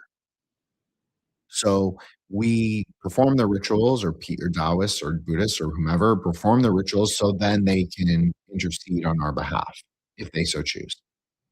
Because again, they're gods, they're ghost gods, so they have a degree of free will where they get to choose if they're going to intercede. And the Black Brother, his hat says, punishment to the wicked, and just like the White Brother says, blessings to the virtuous, peace on earth. So they get a degree of choice whether they want to help you or not. But if you're performing the rites continuously as like a priest, then hopefully, if they're your deities, then hopefully you'll be in good standing relationship. And this is something we talk about a lot, like relational ontologies, like being in good relation, being in reciprocity with the spirits, rather than asking them constantly for favors. The whole idea is not as necessarily transactional. You're not just going to them for a job, you're actually going to them on prescribed ritual times, prescribed ritual dates, and you're sort of developing that relationship. So then when you need to invoke them, or when you want lottery numbers, or when you want whatever they invoke for in Southeast Asia, them for exorcism, healing, blessing, protection, etc., they're going to be available for you. It's not just, you're not just going to negotiate with them. They're actually going to recognize you as like an intermediary between those forces of order and chaos. I think it's really interesting, the use of name plaques in Taoism, and I know they're used also in certain practices in the Dujam Tursar tradition, regarding like Troma Nagmo and Bardo rites, but it's almost like it's kind of equivalent to how hoodoo and voodoo use grave soil in the new world traditions. So this is obviously names and writing and the names of things. Let's just start there, because this is obviously, it's universal, but it's particularly Asian. Because why? Tibetan is not especially logographic, but it has a logographic quality. Just like Chinese is very logographic, but in contemporary Chinese writing, it's not necessarily logographic as it was in classical, right? So the idea is names are a primary ritual technology or ritual magical tool. Same in K-Ball, same in basically, read Ursula K. Le Guin. She was an amazing Kabbalist. So if you don't believe me, you can go to another Kabbalist and see the same idea. The original primordial names of things, this is true for all Western esoterica. The primordial names of things are the true essence of something, and so then you gain power over using it. If you use name plaques, um, you are you have a degree of power over whatever is named. Like a lot of well, maybe we won't talk about. Oh, actually, Joshua and I talked about this before your Eros and CJ came, but the giving of names to King Yama through hell money, writing people's like actual living people's names. I'm not saying to do this. Please don't do this. And I'm not going to explain how to do it. Just burning the hell money is not enough alone, although that is a curse. So don't do that. That's very karmically implicative. Don't do that. But the idea is like you offer the name to King Yama, so then he has an idea of who that living person is.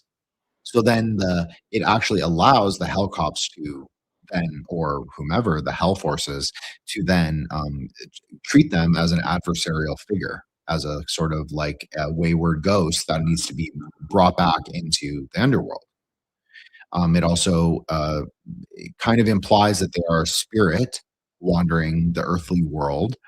So, yeah, names are very, very powerful, extremely powerful, just like dates of birth are very powerful. But if you combine the two, it becomes like extreme. It's like it's a tool of subjugation, and but it can also be for protection. It can also be for healing. It can also be for blessing. So it's not all black magic in the Grey Lodge for sure. I just want to point that out. But we're not going to shy. I'm not going to shy away from it. I mean, it's part of the spaces is how we discussed it and how we understand it. But definitely, names are the primordial.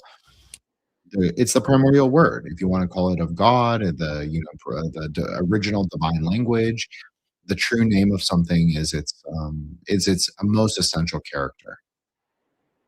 Are those layman or lawman plaques used in summoning similar, you think, in this way, like as being like a name plaque, because it has maybe the sigil or signature and maybe the name, or so on and so forth? That's just what came to mind when you guys were talking about Yeah, that.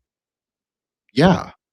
I mean, that's what Chinese names are, right? Like they have the family name, then the given name, then maybe the clan name. Maybe they'll have like an epigraph on it, like some kind of title of the person or whatever it is. And I think the idea is, yeah, that's what they are. Well, I'll pull up a thing. CJ, you can talk for a few minutes, or Eros, or whomever, or Josh. Just give me a second to pull up a name plaque, or like a Chinese style name plaque. Let me find a picture. Well, I can comment on one thing you were talking about earlier about burying malevolent deities under shrines. Something spooky to go along with that, I think I may have mentioned before, was the tradition of burying certain types of animals like dogs or lambs under the altar of churches, and those become like the protector spirit or whatever. So I was thinking, in this case, if you're putting a malevolent deity under the shrine, it's almost like they're using a guard dog, so to speak, like an aggressive deity to guard that space, whereas something that's more protective and nurturing maybe wouldn't be as well suited. But I can also see the point of purification of the malevolent deity as well, of course. But that's what came to mind. So I think might be like a ubiquitous tendency to try and do things like that. Well, okay, so let's start. Sorry, CJ, go ahead. Oh, I was just gonna say, it sounds like a foundation sacrifice. I know they did that in, I think, Bangkok. Like, there's the city pillar there that has someone who was selected in a lottery and was sacrificed under the pillar to act as a guardian of the city. And then churches, like Joshua was saying, they would create church grims by sacrificing dogs and burying them in the foundation of the church. So this is something that I'm familiar with from Chinese culture. We're not gonna get totally into it. I think we'll wait and do like a separate space on daoist sorcery, simply because it's unlucky during Ghost Month to discuss such things, because obviously we don't want to increase the hungry nature of the ghost, their desire for flesh. only cooked foods only. And but yes, I understand of what both of you are saying. I think it's a very interesting point. But to go back to the name thing, so in the original Taoist magic, they did not use the written names. Or, well, okay, so this is contentious actually, and very interesting. So there's this clearly the 6th century interaction in China between Tantric Buddhism and Taoism. Unlike what people think, they're actually very mutually informative of each other, and they're actually very co-creative with each other. So it's a contention of whether the Taoists use the writing as a ritual technology using like the spell charms. As you can see, those are the red and yellow seals above them. They will have various things. Sometimes it's not it's not writing as people can generally understand. Sometimes it will have invocations or prayers or different things. And because Chinese is logographic, as I was explaining, Josh, it inherently carries power. It carries chi. That's exactly how Chinese calligraphy is thought of. There's an energetic quality because of the way the characters are written, because each stroke is actually numbered. So like even the directionality of a stroke, and you can tell. I'm not the greatest at Chinese calligraphy, but I do speak Mandarin fairly well, and so it does matter. It really matters. Like people will just like shortcut, and a lot of kids, I know a lot of like younger Chinese kids will sort of shortcut how Chinese characters are written. Koreans do this when they write Chinese, especially their names. They'll like make little curlicues or loops on things. No, that is not how we write classical Chinese or even traditional Chinese. You have to follow stroke order. And people who can read those characters like with a high degree of fluency, um, raised in the culture, like my grandparents, they will immediately know. I know this from direct experience. They will immediately know when you don't use the correct stroke order. There's a kind of look the character takes on, a kind of misshapenness, a kind of imbalance. So the energy comes from not just the character itself, not just the meaning itself, not just the sound itself, but from actually the way it is written. So the ritual activity of writing also imbues the Chinese characters, which are logographic, meaning that they are sort of greater ideas that can permeate reality. That's definitely one way to think of it in writing. So there's this rich exchange of ritual technologies between the Buddhist and the Taoist tantrics, we'll call them, or sorcerers. And so the Buddhists are said to have given the Taoist mudras. So Taoism has a lot of mudras. They're not identical to Buddhist mudras in the sense that the meaning is slightly differentiated or changed.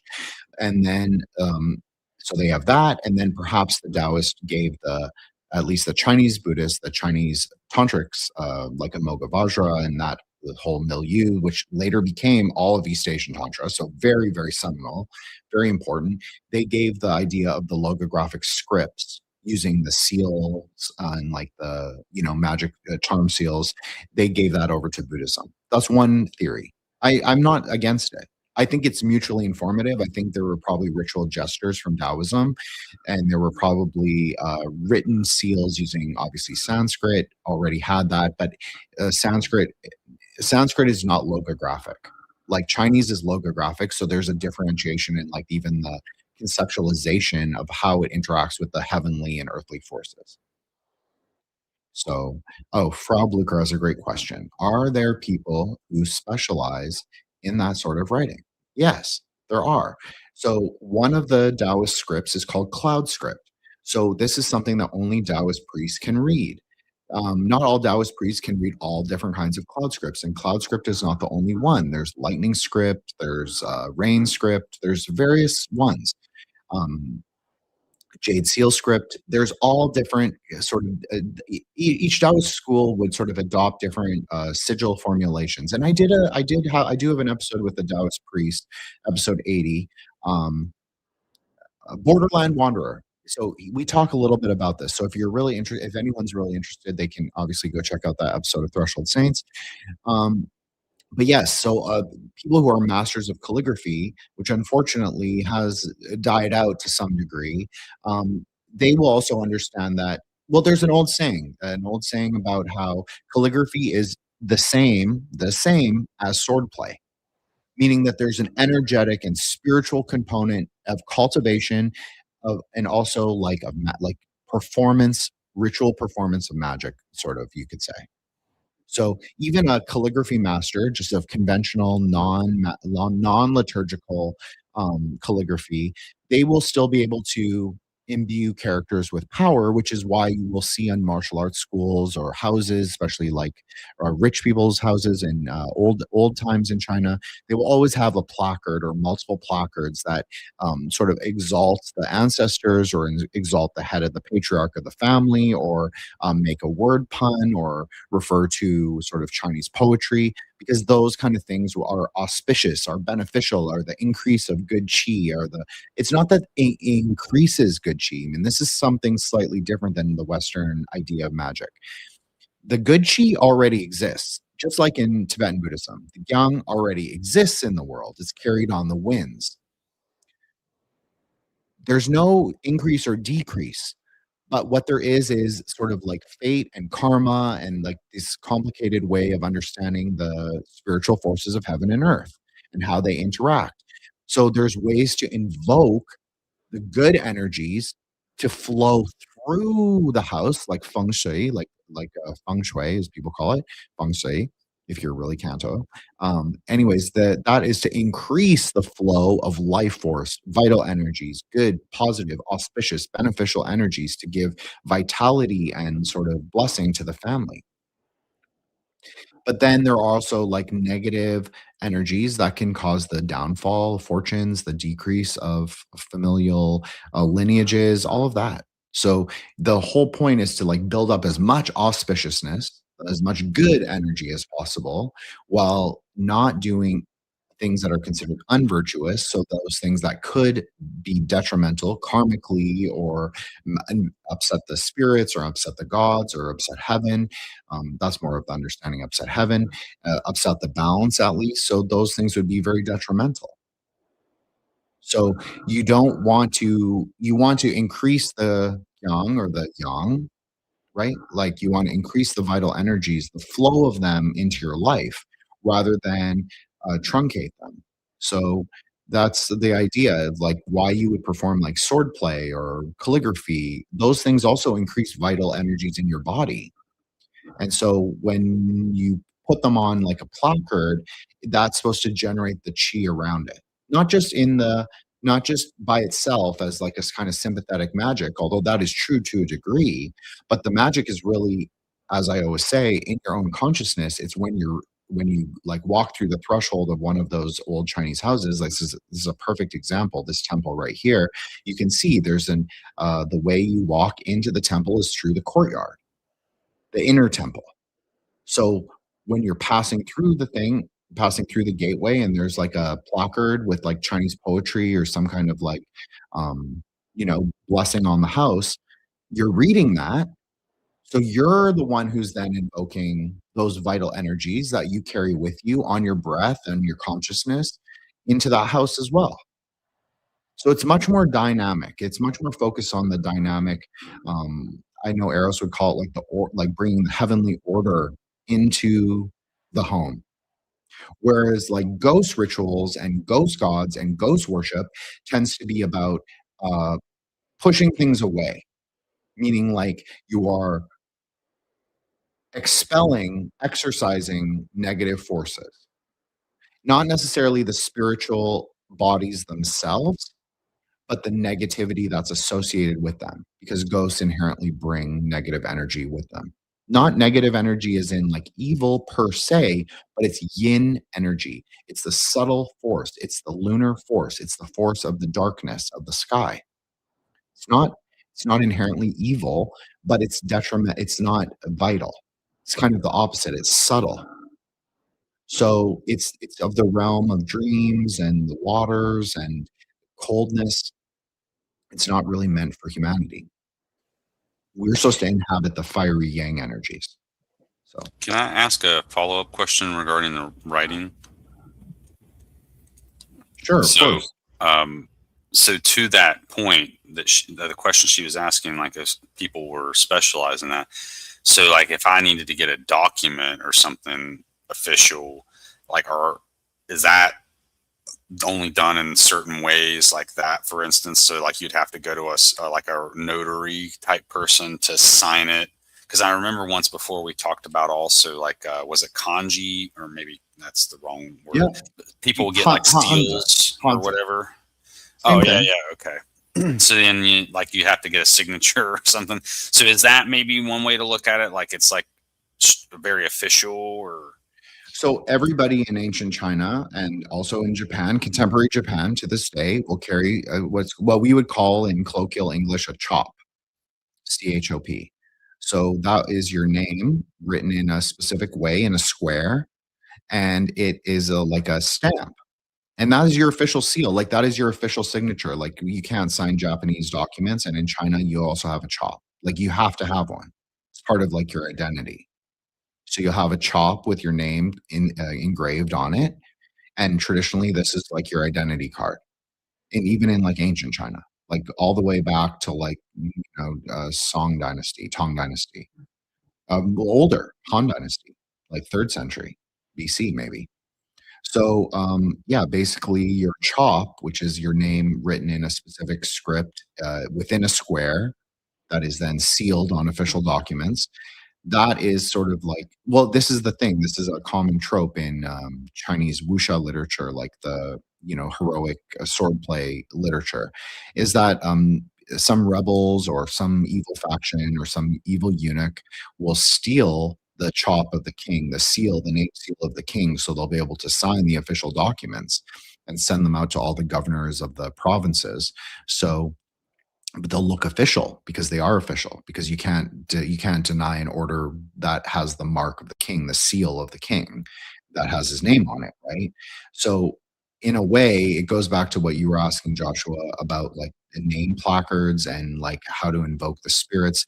Like that's why in traditional Chinese culture, you would keep very extensive clan records of like every single descendant, every single ancestor, no matter how branched it is. Excuse me, no pun. If you go to China, like yeah, I got that one. right, I didn't mean to say it as a thing, but they are written, they are actually like a tree. So if you go to China, some like southern China, where most people from the West, although this has changed a lot now, the Cantonese diaspora, you can go back to like I can go back to where my original village is in China and in Canton, Guangzhou. Um, and you can I can go to the village and I can go look at the clan. There's like it's like a house. It looks just like this place. And so they'll have everyone who's part of that surname, and they'll have like every branch member, every descendant, and like all the people basically are recorded with their name. So that's how to keep people from being wandering ghosts. You have to keep them in the lineage.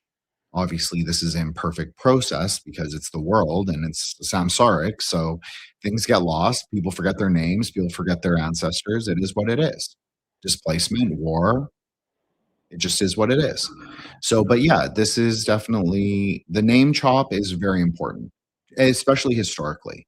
And so there's a lot of Taoist seals that are made with stamps as well. So they will take mulberry paper. I know you love the herbal sort of technologies, Yeah, Josh. yeah. So yeah, they'll use mulberry paper, which is considered to be extremely exorcistic in nature, and they will make these magical seals. So yellow paper is usually for blessings or for ghost magic. Sometimes the seals will be white. That is also for ghost magic, although it's not necessarily of the same. It's not as energetic as the yellow. They're much more for to seal things in place. And then you will see either dark purple or black.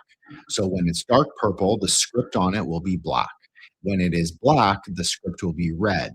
So the dark purple is used for very ferocious exorcistic rites of a positive nature, meaning that you are restoring balance to the heavenly forces. Okay. So you're putting like an evil spirit back, you're sending it back to hell. Obviously, most people don't know how to do this, don't like understand this. Okay. But the purple is very, very common in terms of for those. No, it's not very, very common. It's very, very rare, and it's utilized for very wrathful purposes, but what we would say karmically positive, generative ones. And then we would say the black paper with red writing. Now that is strictly black magic. So, yeah. But even on the yellow scripts, the conventional scripts, the old way to write them is actually with using the blood of a black cockerel or a rooster. That's what it is. It's a black rooster. So you use a black rooster to write those. Again, watch Rigor Mortis, it explains it. But yeah, use a black rooster to write that blood. But they don't do that anymore. And as I said, a lot of the temples have become more informed by Buddhism. So they will use China ink, if you've ever heard of that, or India ink. It actually comes from China. And they would use crushed indigo and various other things. I know you do, Cassandra. Black roosters, rooster tarot, it's coming. Anyway, but so they'll use like dragon's blood resin, which is very, very red. And you can crush it and mix it with indigo and mix it with various things. Charcoal is usually used to make China ink. So, yeah, that's basically like they treat sigil making very, very. They have a high technological sort of sigil making culture. That's where Chinese magic is really strong, probably stronger than any other culture, because all words in Chinese, just like all words in English, as I always say this, you guys have all heard me say this, words are magic. Words are absolutely magic. But Chinese words are, especially Chinese written words, especially traditional characters. Now, you can definitely make a distinction between traditional and simplified characters. So, like when you write with what Joshua called kanji, that's not the wrong word.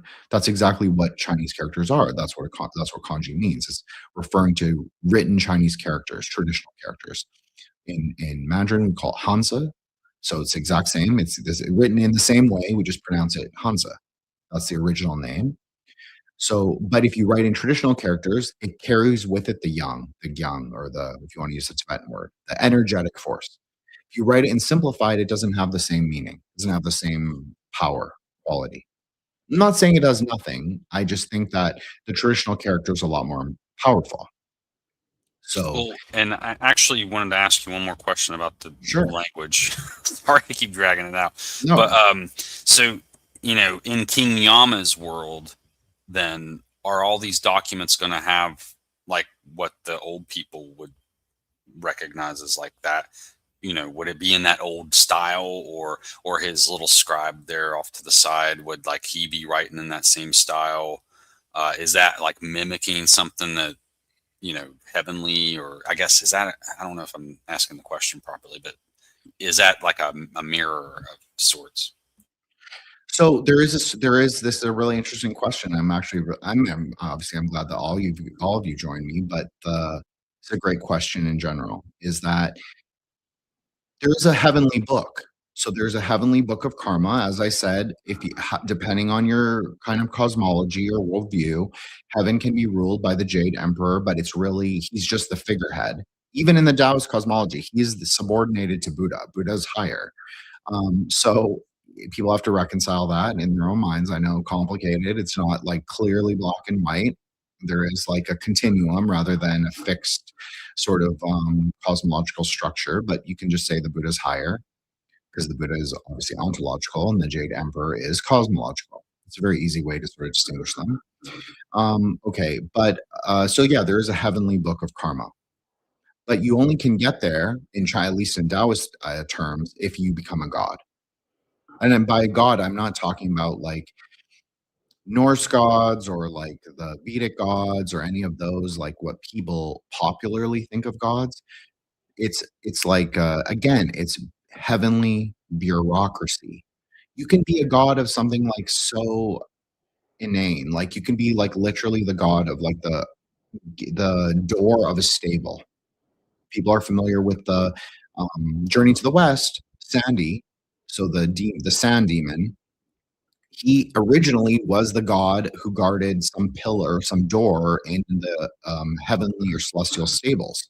So technically, his office might be the stable, might be horses, might be riding in a degree, but really he is the god of like the door of a stable. So you can only really you're only written in there by doing karmically sort of beneficial action, action that is like accordant with the will of heaven. That's exactly how they would describe it. So if you've done heroic acts, you can become a god. But just like with the Sandy story, because the Journey to the West is inherently Buddhist, it's a Buddhist story through and through. There are, of course, lots of Taoist elements, again, mutually informing each other. He actually falls. He falls from heaven and becomes a sand demon because he fucks up.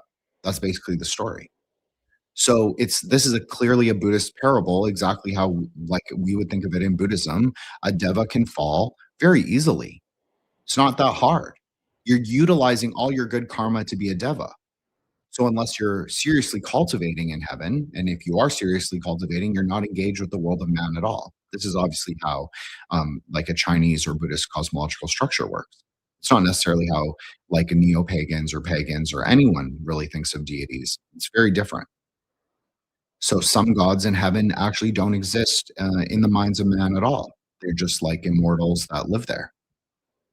They might not be known in some book or some random temple somewhere, but they're not like, these aren't like it's not like the same kind of God as what people think of when they hear that. These are, and the gods who are very involved with humanity, unless they're bodhisattvas, but this is obviously more of a Buddhist framing, but they are utilizing their karma to intercede. So this is why Taoism utilizes the rituals of propitiation, because you're offering something in a transactional quality to these deities, which gives them a kind of door as well as an energetic ability to intercede on your behalf. But again, the relationship is not meant to be transactional. This is a much more like developed way of thinking. This is not necessarily how they were thinking about it in like the Han Dynasty again, 3rd century. It's not like that. They were probably doing things to like well, we know what they were doing. They were trying to propitiate heaven so the king could continue his reign, for a long time, or the kingdom's health, or to end a plague, or things like that. People's desires have become a lot more individuated and individual. So it requires a different kind of relationship with those forces. So I don't know. Does that answer your question, Josh? Yeah, I think so. Because in my head, I was just kind of thinking like how standards take place. Like in our culture, it's Helvetica. Like typically when you see a font, that standardized look to it, like Times New Roman or Helvetica or something like that. I was kind of imagining it being that way. And kind of tangential to that, I was thinking of, because you're talking about swordplay and being able to write the characters. And I guess I can kind of see the connection where you would be expected to be able to correctly write a letter, because really that's the essence of swordplay, right? Is to be able to connect your strokes as if you were writing a letter or a word. If you really think about it, it's kind of like that. And if you can't write a letter, then how are you going to be able to combo, so to speak, Yeah, absolutely. That was a great metaphor. It is in the space between. This is extremely tantric, Josh. So like you got a gold star for me tonight. It is in the space between the words. The space is like how you fill the movements. Like, so if you're familiar with like a martial arts book, like the old fashioned kind where it would show like the positions that you would end up in, but really the swordplay is not in the positions you end up in. It's how you get to the movements. It's the movement between the movements. This is exactly how Tantra thinks of ritual, like ritual speech, like Bach. It is in the space between the words that carries the potentiality. So how you connect them. So if you want to put it in the gross Bach or Bach City, which is just means gross magical speech, it's all about the grammar, the syntax, the various like it's about the specific word choices and like how they interact with each other. So yeah, that's like a perfect example. And this is like I brought up a picture so people can see this is the kind of word plaque I was talking about. So you can see there's two of them. So you're looking at them and you're reading them, and then you're also so you're engaged with the process of consciousness. You're bringing yang, vital energy through your perception into that temple and ritual space, and it's benevolent because what is written on the placards are benevolent. Obviously, if you write something negative, it's going to increase that yin energy, the negative sort of, which is negative, but it's negative in polarity, not necessarily negative in quality. Do you know what I'm saying? Like, it's not evil. It's just like negative in polarity. It's the ghostly energy rather than the fiery humanistic energy. Yeah, I see So, what you mean. CJ and Eros, do you guys want to? You guys can have the floor if either of you want it. You mentioned that ghosts are bad luck. There's no ghosts that are good luck or neutral. It's just kind of, are there different types? This is a great question. So, ancestors are good luck for the most part. They can be malevolent if they are offended, meaning that there are certain things that people can do, like Joshua brought up the idea of name plaques being used to invoke the ancestors. You'll see this a lot in Shaw Brothers movies, but sometimes like a wayward son will take a name placard and he'll smash it on the ground. That's considered to be extremely bad luck. Offering blood to name placards in like a family shrine, this is extremely bad luck. So this will be offensive to greater heaven as well as the ancestors themselves. But the ancestors can be propitiated as benevolent forces, as long as you don't fuck up. They can be propitiated as benevolent forces to help increase the longevity and blessings of a family. So ghosts in and of themselves are more neutral rather than bad luck. What are bad luck are wandering spirits and the energies of like being too entwined with them. You don't like indigenous culture or in general, they also tend to be rather ghost averse. They don't want to be immersed in the current, the kind of like yin current, like the death current. They don't want to inhabit there. They want to sort of be of the earth and be of the sort of like more animal or human world. So Chinese, in a way, they're more friendly to spirits because they recognize that they exist everywhere. They recognize that we have karmic connections to them. I'm not saying indigenous people don't. Obviously, there's a great variation, but in general, especially like in Canada with the cultures that I'm familiar with, they tend to be very ghost averse. Chinese people tend to seek that sort of pacification, the balancing of the forces of heaven and earth.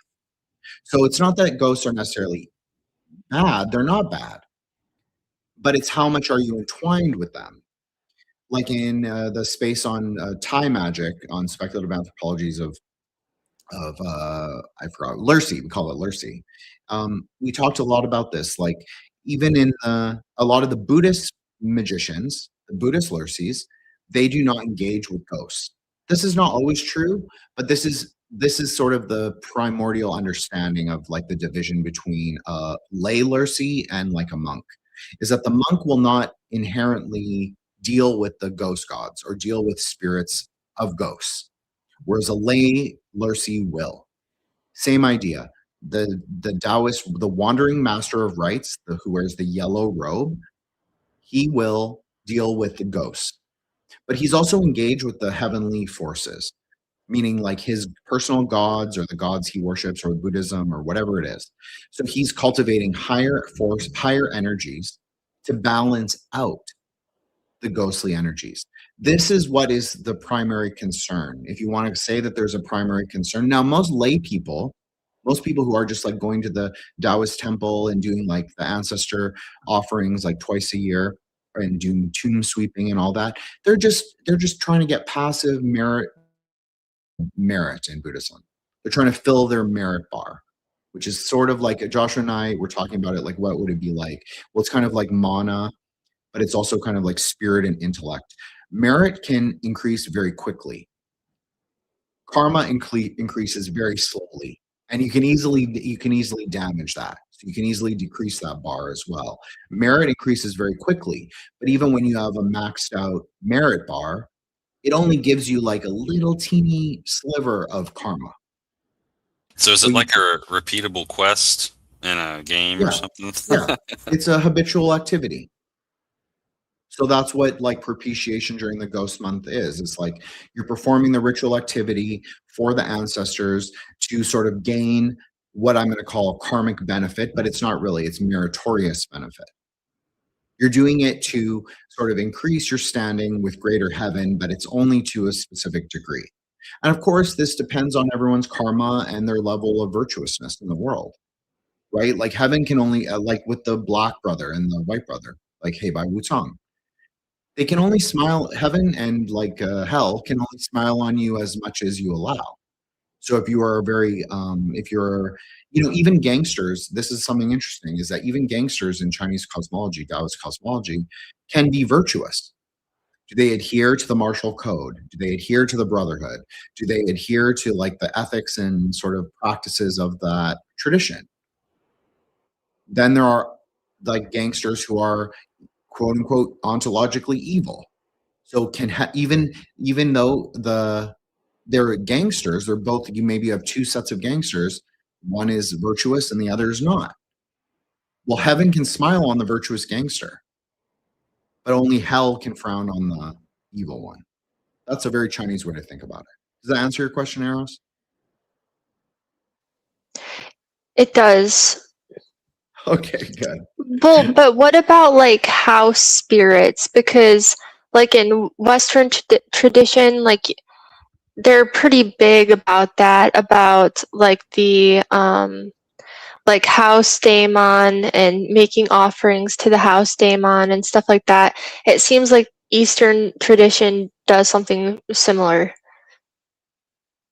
This is another great question. So you have to really parse it out culturally.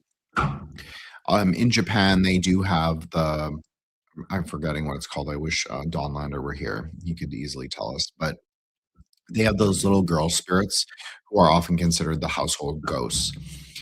Chinese, because they worship ancestors, this is the traditional way, obviously much older, like 100 years ago. They would have had ancestral as well as personal ghosts, god altars, like, they would have been an altar to whatever gods that family worship right in the front hall of their house. And then the ancestor hall would be in the back, past the courtyard, like closer to the personal bedrooms. So the idea is you do have the idea that, yeah, there's a genus loci. Oh, Joshua and I were talking about this actually, about when you go into Chinese restaurants, they'll often have altars on the ground. Well, this is often for the earth gods, which are called Tudi Gong. So we did a whole like speculative anthropology space on it. I forgot what I called it, but it was the Malay one. Malay Indonesian one. And we talked a lot about this. Like the ghost gods are or not ghost gods, sorry, the Tudi Gong, the earth grandfather, and his wife, the earth grandmother, Tudi Po. They are kind of the genus loci. That's exactly what they are. So they will be propitiated for a specific place. They might be the same as your neighbor, like depending on how it's understood. They might be local to like a village or local to the area, but there also are like ones that are, they might be one of your ancestors, might be a subsidiary spirit under Tudi Gong, because Chinese cosmology is very bureaucratic. So they would be appointed underneath the greater earth spirit of that village or that hill or that place. But you also have this in Thailand. So everybody, I'll find a picture of this really quickly, but I can explain it while I talk, is that you'll have these things called Thai spirit houses. So this actually comes from both animism as well as when Thailand used to be a Hindu country. Well, Thailand was never fully a Hindu country. Let's be clear about that. Thailand was always a esoteric Theravadan country as well as a Hindu country. So it's always been very syncretic in both. So basically, I'm going to bring up a picture of that right now. But yeah, sorry about that. Admin, what can I say? Okay, so this is Spirit House. You can see, so this is obviously placed according to Vastu rules, which are like it's kind of like feng shui feng shui for Indians. But the Vastu rules are from the Autarvadas, so they're Vedic. They're considered to be Vedic knowledge, but it's post-Vedic, and so it basically works in little magic squares. And so they'll do it just like a Vedic chart. Eros, if you've ever seen like a Vedic astrology chart, they will do these geomagic charts for properties using directionalities, and they look just like a chart of like an astrological chart for a person. So it's like arranged in that way, like more of a lotus pattern. So they will. Sure. Oh, sorry, Eros, go ahead. I was just saying, sure. Oh, okay. So yeah, so they'll place these. What I have on screen is a spirit house. So they'll put them in a specific part of the yard. There's auspicious and inauspicious places to put them. You never ever put them in the shadow of a house. That's very negative. That will attract evil spirits. That's how it's considered. So then these spirits are sort of the spirits of the land. Then maybe the spirits, as you can see in the background, there's a little grove of banana trees. So it will be the ghosts who live in the banana trees. It's a very common, both Chinese and Southeast Asian belief is that the spirits live in fruit trees. So they will, you perform certain rites at it's not really rites, you just offer them things at this outdoor altar. And through that sort of like propitiation or veneration, you will bring harmony to the land and as well as the family. So these are the spirits of the house as well. Like they are very much like where the house dwells upon. Like if we're talking Thailand specifically, traditionally houses are on stilts. So the land is actually more important than the physical structure of the house. The land is the thing that actually is like spiritually informed and charged rather than the house itself. Does that make sense? Mm-hmm. This reminds me of, in a modern sense, it kind of reminds me of like those little Wi-Fi extenders you might put throughout your house. That's kind of what it is. Yeah, it's like, but for spiritual energy, it's kind of funny. Yeah, because you're gathering all the spirits together, including the wandering ghosts. Like the wandering ghosts, you don't want to bring into the house, so you're propitiating them outside. And what the other idea is so if a wandering ghost comes through your property, what it will do is it will be captured. I'm saying captured, but it's not like Pokemon. Obviously, it is like they will be propitiated by the offerings that you've left on the altar, which is really important in terms of why it's very bad luck to leave offerings that are spoiled, food that is spoiled, flowers that are wilted, alcohol that is evaporated, or water that is evaporated, or sticks that are unburned. So sometimes this happens like with joss sticks. We were talking about joss sticks before. Sometimes when you light joss sticks, they won't stay lit. That's very inauspicious. They should always burn down to the wooden part, the stick thing. So if the offerings are left there too long, or they're spoiled or whatever, or uncleaned, like the spirit house is not cleaned properly, tidied, because it's a reflection of the house. It's a spiritual microcosm of the actual physical building, right? And of the land itself. So the other idea is that the spirits of that land will be powerful enough then to thwart any bad energies that either come from sorcery, evil spirits, or like the evil eye, like from your neighbors, like what's called drishti in Sanskrit. So it's a way for like people to both be in geo-ontological reciprocity, but it's also a way for people to increase their spiritual potentiality of their home base. So like that old adage that like home base advantage, it's exactly the same thing. You're increasing your home base advantage through this kind of like worship interaction. Interestingly, sometimes in Thailand, spirit houses or properties can become very corrupted. So what will happen is the family will fall into decline. So often the spirit houses are then cut down and burned, and then a new one is installed in a different place on that property, or the family will move house entirely, but keep the residence as their property. Because they can't really sell, you can't really give it away, and you can't sell it to someone else knowing that it's karmically infected, you could say. So they have to keep it.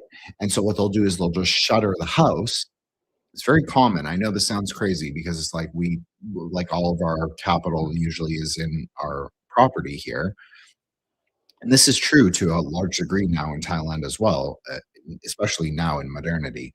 But no, it's really important that you maintain karmic connection to like the places that maybe you grew up or were born.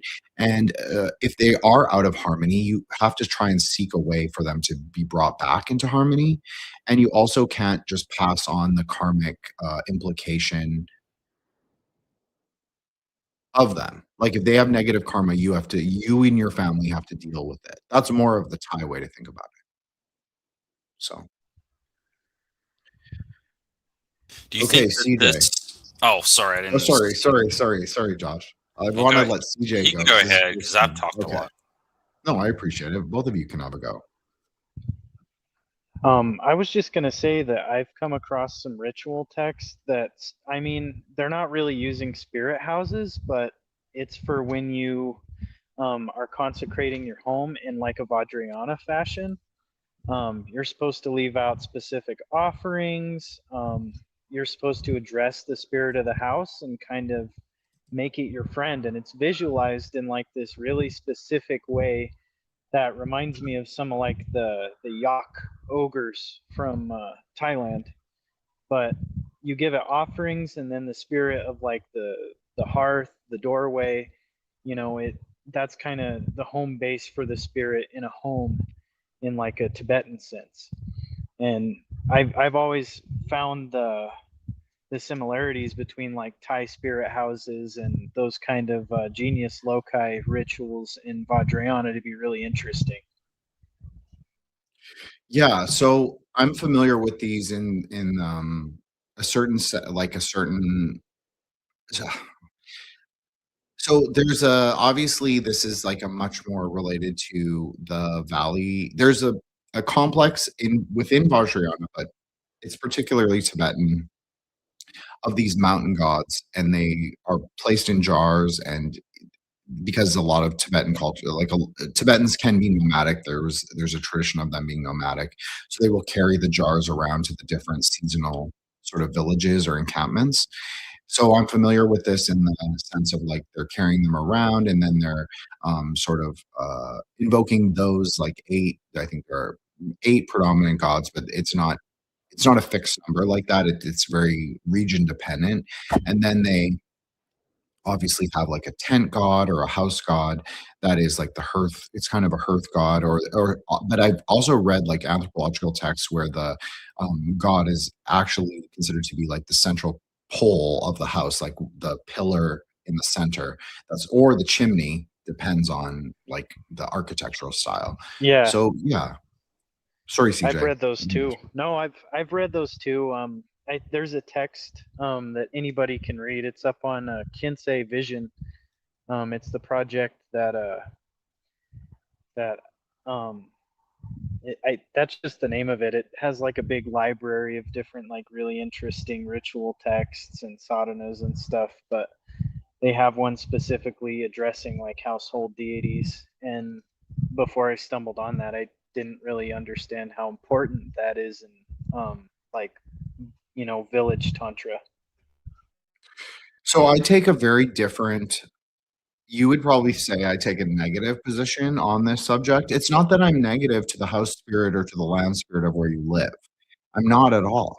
I believe in doing like song offering. I believe in practicing like mantra on the land, on the property, in place, like for the spirits of that place to hear you, of bringing your mind into resolution, so that the spirits around it are also brought into their own realization or resolution or Buddha nature, whatever. But in terms of like doing specific sadhanas to the spirits, like the reality is this, for me, this I'm just going to speak strictly for me. So everybody can do what they will, what they want to.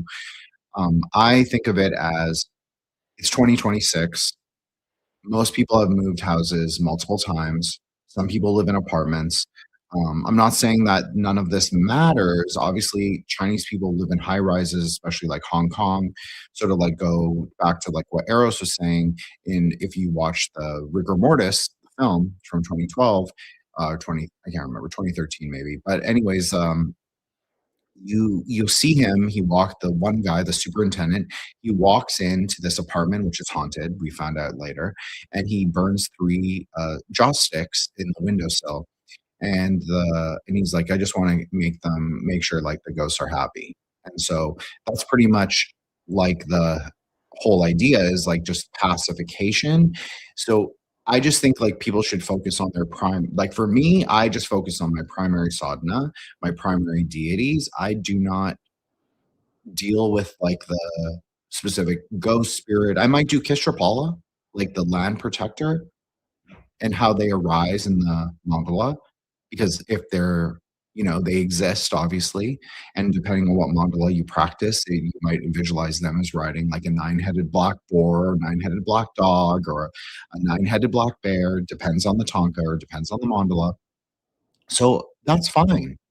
Or if you do Georgi Gottschalk, he is the apotheosis of the Kistrapala into Padmasambhava, obviously. But I mean, that's his form, is of the Kistrapala, of the field protector. So I just think that the resolution to a lot of these like older ritual forms are in the actual deity sadhanas now. So for me, I tend to just focus on those because I know that they are much more powerful and they will resolve the karmas. It might take longer in the sense that like it might be harder for me to accomplish that, but I know that in the long run, those are karmically productive and generative practices. Whereas I think oftentimes people can be very lost in like the propitiation of this spirit and this spirit and this spirit and this spirit. And you see this with Taoism, and this is a big part of why Taoism is incoherent to scholarship, is because different temples will be dedicated to like this random village tribal god and this random like grouping of deities or these 9 dragon kings or whatever it is. Like there's so many different like formations. And so I just think that like I just think from a very like I guess a very Vajrayanist like Buddhist perspective, in the way that like I approach it, I just think it's better to practice like the higher practices, because you're bringing all those things into resolution anyway. Instead of getting caught up in like the list of deities and this and this and this, like you have to focus on the one, or the like whatever. If you're practicing like a full frame, like Buddha, Deva, Dakini, Dharmapala, so 4, dependent, regardless of however many of those permutations you're practicing, I just think it's better to focus on like your frame. Like this is also very true in a spiritismo too, right? Like you focus on your frame. That's even the word that they often translate into English. You focus on like your courts. Like not everybody has the same courts. Like you might have the court of Indio spirits. You might have the court of gitanos, like gypsies. You might have the court of pirates. You might have the court of Vikings, whatever it is. But you're going to focus on the ones that are closest to you. Just like in voodoo, you focus on the Loi Met Tet. You don't, that's going to be where you're most powerful. And these are obviously more spiritual elemental forces, whereas the Buddhist deities are higher ontological forces. So again, for me, you're conquering the same, or you're doing the same activity, but without necessarily engaging with the elemental or spiritual lower forces. Does that make sense? No, that makes total sense. And I totally agree with everything you just said, but I will add, and this is just how I practice. When I move into a new home, I do one like offering prayer to just kind of make sure that, me and the spirits of the house are kind of on the same page. And then I don't really address it after that, because I'm like you, I think they're included in my song offerings. I think they're included in my sadhana, and they get the benefit karmically and just mentally of the practices that I do. But I do like to make that first initial, hey, this is me, this is my family, like we're moving in here, let's all be friends, you can protect us and you'll get good vibes. I love that. I think everybody should. I think this is what we talk about like on all your episodes, CJ, and like what we talked about with Solar, and like what him and I discuss, and like what you and I discussed. privately, and like on obviously you're going to come to as many as you can now to the Gray Lodge things. And I think it's been sort of our greater project just in general is like, what is American Dharma, how to bring it to the new world. And I think that this is a great way. It's like that is how to develop geontological relations. Like you need to introduce yourself to the land, to the spirits. Like that is how to perform a proper initial song offering. But like what I said, you don't necessarily need to review the entire list of spirits whose names you may or may not know or recognize, or forms you may or may not know or recognize in every time that you do it. But at the initial stage, yes, I totally agree with you. Introduce yourself to the spirit. Now, they may not be that happy with you or whatever their situation, but just like with meeting a person, that is like the first stage of developing a relationship. So even if you are brought into negative relations, if the spirit doesn't like you or you don't like the spirit for some reason, just by introducing yourself, you're sort of putting yourself in a position that you can actually establish right relations with them. So I totally agree with like what you said. I totally agree, and I'm not even against those older rituals. What I'm saying is, like, in 2026, it's hard enough to be like a practicing lay tantric in the modern world Oh doing yeah. like particular sadhanas, right? Like Yes. you know this. And so we're not Tibetan nomads in like the on the steep anymore. Like, we're in a different place. We can't necessarily worship those mountain gods and household gods and bring all of that like old world forces to here, because we have all these other spirits, other mountain gods, other, spirits of the forest and all of that. I would kind of add that, I mean, I think that same line of thinking can be applied to the topic of this episode, which would be like, your wandering ghosts, or the ghosts around you, the ghosts of your house, the ghosts of your family line, yada yada. Like, I don't think we need to focus on them, but I think just acknowledging them and, maybe including them in song offerings, or during the Hungry Ghost Month, or during relevant holy days, is, leaving them out just a glass of water. Like, I don't think it's really healthy to, like, we've all been talking about, to really bathe in that death current. But I think the middle path is just to, say a prayer for them. Look, I believe this, CJ, because we've talked about it many times, and I agree with you. Water is your not spiritual. Water is your primary spiritual technology and incense. So if you really want to, get a little more friendly and not dive into the death current or into the bardo worlds, joss sticks, go to a Chinese religious store and get joss sticks. Get them off Amazon. Get a good brand, but they exist. There's so many brands. Get whatever scent you want. If you don't even like joss sticks, that's fine. They're very smoky and they're very pungent. If you want to use Japanese incense, use Japanese incense. I like Tibetan incense. Everybody knows this because we've talked about it a million times. Tibetan incense is very magical. It's all compounded. It's formulated. It's specific to deities. There's invocations that are set over the herbs, and it's done astrologically. So it's a instantly ready ritual tool.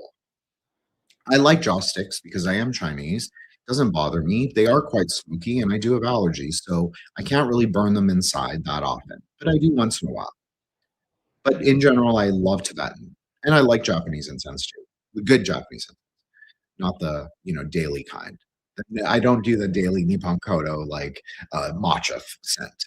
I don't like that stuff. I like real herbs, like real botanical fragrance. So I love Tibetan in particular. There's a lot of different kinds. If people have questions, you can. I'm sure CJ would be happy to answer you on IG. I'm happy to suggest a couple kinds that I like on on Twitter if people really want to know. But yeah, there's a lot of good websites that have different varying qualities of Tibetan incense. There's a lot of bad quality Tibetan incense too, and especially if it's not selling quickly. Like if you go into a Botanica and they have Tibetan incense, it'll be like yellow Manjushri, the green Tara in the green box, and like things like that. If you're buying it, make sure it's really fragrant. So why is this? Why am I talking about this? Because that plus water, not alcohol, not tea, water, fresh water, that is going to be your primary ritual technology for dealing with spirits. And you're going to say, Universally. exactly, exactly. So I know everybody's gonna be like, "Oh, Jin's withholding all this great magic, or he's not letting CJ like go full on sorcerer." That's not true. No. That's not true. I'm telling you the secret of the secrets. Water is your primary ritual technology for Yep. dealing with ghosts and spirits in general, not just ghosts, but just like as spirits in the world, and scent. This is why we do sang offering for like in Buddhism, like we do cedar tips, but you don't have to just do cedar tips. There are sang powders. There are, bayberry, Cologne. like we're correct. So this is obviously something that is very popular in the Afro-syncretic religions or Afro-syncretic traditions is the cologne. People in the group and CJ also, even though he is part of the group, obviously, but people in the group specifically know, but CJ and I have talked about it many times privately. I do not like the Botanica Florida waters, colognes. I don't care if it's made in Cuba. I don't care. For me, I don't like how they're too artificial for me. For me, I'm just saying for me. But I mean, sorry, CJ, go for it. no, I was just gonna say, for all of my necromantic stuff, if I'm doing spicy necromancy, which I won't even get into, if I'm doing kind of spicier necromancy, I'll definitely whip out the Siete Machos. Like, I love that cologne for anything chthonic, for anything, feeding the dead. Like, I know a lot of the ingredients that go into it are really awesome necromantic herbs, and just that floral scent, I'm a sucker for it. But I'm kind of with you at this point. I don't really like a lot of the colognes just because of how artificial they are. But there's a few that I'm a real sucker for. Well, like I said, this is a paradox, right? Like Eros asked, why incense? Why joss sticks? Spirits are very sensitive to scent. Just because it's artificial, because I don't like it, doesn't mean that they won't like it. So there you go. There's a paradox of scent. I just prefer herbs, like straight up botanicals, because those also carry a spiritual and metaphysical potentiality. Whereas the artificial fragrances don't necessarily carry an inherent metaphysical potential beyond scent. But scent is, again, very powerful, and it's very powerful for spirits. So like Universally. So CJ brought up Siete Machos. That's a cologne I'm also familiar with. Maybe not as familiar as CJ anymore. I've kind of retired from that, but I used to be. And so one of the primary ingredients in that is ylang ylang. So we know, obviously I'm Chinese Indonesian, so ylang ylang actually comes from Indonesia, and it's very pungent, and it's used in offerings for the dead, as well as and it was adopted, interestingly, in Cuba as a sort of like what CJ was saying. It's very much associated with ghosts. This is very directly related to how it's used in Indonesia, in sorcery and in ghost veneration and all that. So, I prefer the botanicals because, again, it is the original. Like, if we're going by wisdom text, like wisdom science, you want to use the botanicals because that it's not necessarily using them one to one. It's not like we were talking about in the chat today, like time, like Eros and I were talking about time, and I can't remember all of it. We were talking about a little bit about it, but we talk about it a lot. You don't have to use the exact recipe. It's not about that, but it's about giving the energies, like relating the energies to be the same, like Siete Machos. That clearly was an innovation that came about because of like the multicultural or mixed race or melting pot quality of the Caribbean. That did not come about, simply from the Africans. It's just not reality based. So it came about through syncretism. So that's what I'm saying. You don't necessarily have to follow the recipe like A to Z, but there's a potentiality in formulating using botanicals or minerals or whatever you're using that are directly related to what you want to do. There's a ritual grammar to herbs. This is also why I don't like using the clones, and I'm not putting down what CJ said at all. He knows I agree with him very strongly. I like to do it because I like to be in control. It's very type A, right? And maybe I'm not a type A person, but I'm a type A magician. So for You have me, to be. well, thank you, CJ. I appreciate that. So thank you. Everybody can hear it. So I'm not like, so, I'm not just being autistic on my own. I'm saying like you have to be the master of the ritual space. That's the whole point. So I just like to be very much in control of what is utilized. And now if I fuck up, meaning that I don't really fuck up formulations, I've been doing it for so long. But I'm just saying if I don't like a formulation, I can change it the next time, or it's on me. It's on me if I don't like something about it. So I just prefer that Yes. instead of like outsourcing it to uh, some factory in the Bronx. That's just me. I'm not saying I never will. I buy herbs from Botanicas, well, I used to all the time. So it's obviously not a problem for me. I'll do it Um, sometimes. Sorry, CJ, go for it. no, I was just gonna say, when it comes to my magic, I don't know if this is the lazy way or maybe this falls into the type A category, but I like to pick like three really fucking. Oh, can I cuss on here? Yeah.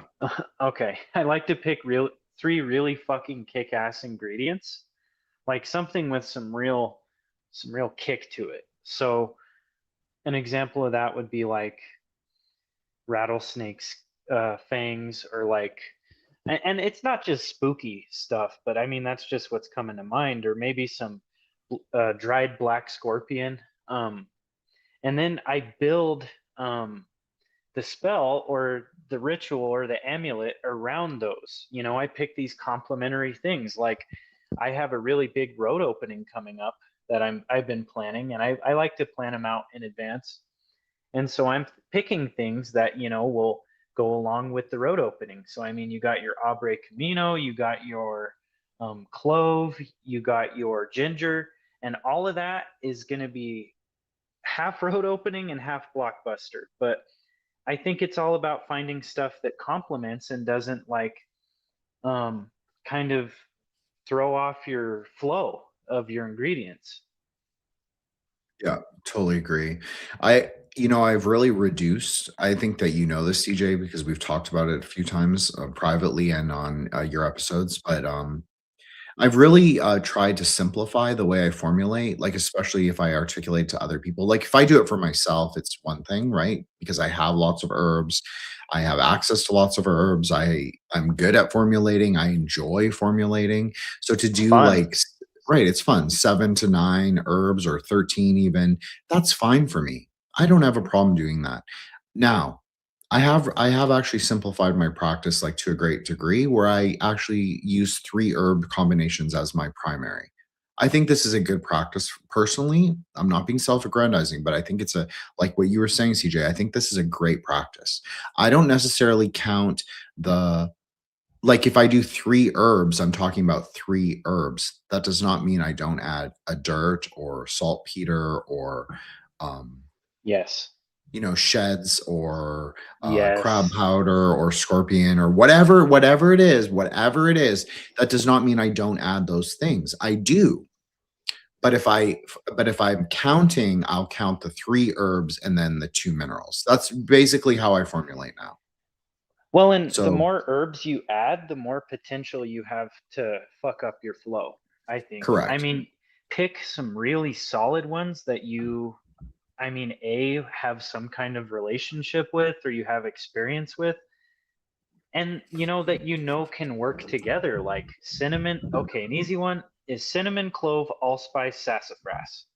Like all those are going to work together really well, and you're Good going to money, get paid. Glenn. You're Yeah. going to get paid. um Add some on the reverse is catnip, um sarsafras, different herb there, or no, sarsaparilla, I'm sorry. And maybe a high john root, and one that I like to play around with is osha, and that's going to get you laid. it's all those different kinds of herbs and their synergy. And you can add in dirts, you can add in stones, I mean animal parts. It all has to be synergized. And then on top of that, if you're working with spirits or you're working with some kind of energy, it all has to be synergized to that. And it's very like autismo friendly, Yeah, because you it's can go very autismo. nuts. Yeah, don't go. This is the thing. This is a lesson from Young Jin that people can take forward and hopefully not do. Unless you're really good at formulating, it is better to, even for me. Yeah, as I said, even for me now, it is just a lot simpler to stick to 3 herbs, because then, as CJ said, your ritual grammar, like what you're saying, because that's what you're doing. You're saying something with the herbs. You're like with the kanji, like Joshua brought up, like with the Hansa. Yes. You're saying something with the herbs. You're commanding the spirits. You're saying something to heaven. You're like amplifying your own magic, whatever. You're in contact with a spirit, whatever it is. You are saying something to them through the herbs. So make sure that your grammar, your syntax actually is coherent. Number one. That doesn't mean you cannot do like spiritual baths. A lot of spiritual baths call for like 7 flowers, siete flores. That's totally fine. You do it for those times. But for the most of the time, you will find most potentiality, I think, in 3 herb blends. So like, and CJ brought up OSHA, and this might be a good note, and then I'll let you guys plug anything that you want, but we can close after this unless there's any comments or questions. But OSHA, OSHA is a great root that actually is in TCM, meaning that there is like spiritual uses of it in China. It's not exactly like OSHA. It's very closely related. It's a ligustricum. I forgot the Latin name, but it's very closely related to angelica, wild angelica in particular. So if you know anything about TCM, Chinese medicine, you'll know Dong Guai. So the angelica root. It's actually better than the garden angelica used in Europe. It's more pungent, it's more fragrant, it's more medicinal. I'm not saying I don't like garden angelica. I'm just saying that if I have the option, I'm going to use Chinese angelica over the garden angelica because it's a lot stronger. OSHA is very similar to that. So it's the opposite though. The TCM variety of OSHA is less potent, it's less pungent, and it's less oily. The OSHA from where CJ's from or where CJ lives, it's very pungent, it's very oily, it's very fragrant. Smells like celery. Correct. Because it's related to celery also. So there you go. But yeah, it's a very powerful root, and so it can be used like it's very good for exorcism, but it can also be used like CJ said. It's a bear medicine, so it has those qualities of anyways, we won't get into it, but it has various qualities, just like angelica. Just like angelica can be used in various things. It can be used for uncrossing, it can be used for road opening, it can be used for block busting, it can be used for love, it can be used for spiritual protection. I mean, there's a lot of uses for angelica. OSHA is the sorry to interrupt you, Jen, No. but I say that it is the High John of the Southwest. Yeah, probably. It probably is. Like, that's probably a good sort of comparison to make, because like High John is like very specific to the south and to like the northern Mexico. So, it's not exactly regional to like where you are or to where I am. But like OSHA grows all the way up to Alberta. So you can make a very good argument that like it's a very important plant that could be included in a lot of materia medica or a lot of materia magica, excuse me. So, and you don't have to apologize for interrupting, CJ. It's a panel show. It's not the gin show, as I like to say. Hey guys, OSHA showed up at my workplace the other day and fined the place and shut it down. So, just joking. Well, it can be used for protection, so it's kind of interesting in that way. But it was a joke. I know. Anyways, I'm going to let each of you plug thank you all, for the three of you, for coming and for joining in on the panel. I know it was a little impromptu this week, but hopefully we'll just continue on next week and or whenever we'll do it twice a month. We'll keep with that schedule, but there might be, if we go 4 times a month, that might be the case. But obviously, no one's expected to ever come. It's the come as you will sort of thing, or as your schedule allows. But I'm really happy that you guys came, and I think this was an awesome episode for Ghost Month, where we were all kind of burnt out and sluggish and tired and going through Yes. hellish astrology of each of our own. So yeah, I'm really happy. Thank you guys. Appreciate it so much. Josh, why don't you plug, then CJ, then Eros? Sure. I only had one more joke, and it is Okay, for go for it. CJ. So I guess since you do a lot of sex spells, does that make you a layman? Didn't. Sorry, I couldn't help myself. Holy shit. Yeah, That was funny. I'll be starting King of Cups. We're getting back into the swing of things for this season. Around this time of year, we start recording again. We've got a lot of stuff on our editing room, cutting floor, lots of ideas and episodes we'll be doing. So check us out on YouTube, channel KOK. And then occasionally I'll do spaces on Twitter, but no set schedule, just kind of whenever the whimsy strikes me. So you can find me on there as William Birkin if you're interested in following my schizo posts. So I appreciate you guys having me this evening. It's been a pleasure. Thank you, Joshua. Really appreciate it. Obviously, you're a member of the group, and you've been a long-standing member of this show. So I'm happy that you came, and hope we just continue like this. I think this is like a really good place to be for all of us. So thank you. And yeah, Joshua has an upcoming episode on Threshold Saints with another co-host on the show, Seth, Bibliomancer. So that will drop in the next month or so. I'm not behind. I swear I'm not behind. I just have like a huge catalog archive. And so, but I've been really trying hard to get everything out so everybody's like happy. But each episode does represent like quite a few hours of editing and like keynote and all of that. Like I time it astrologically. People don't really know how much work goes into the behind the scenes, but it's a lot. And so I do want everybody to be happy with their episodes. And so, it's pressure, but I hope everybody is. And so look out for that. Thank you That so much. episode was a lot of fun. I'm glad you reminded me. That was what was it on Elden Ring and Elden Ring? Yeah, Elden. Yeah. We did Elden Rings, and the first one was on Dark Souls. Yeah, it was a blast, man.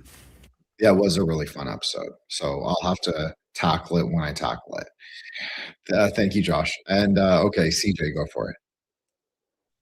Okay, yeah. And I mean, to play into Joshua's awesome layman joke, you can find me on Instagram under Firebloodbone.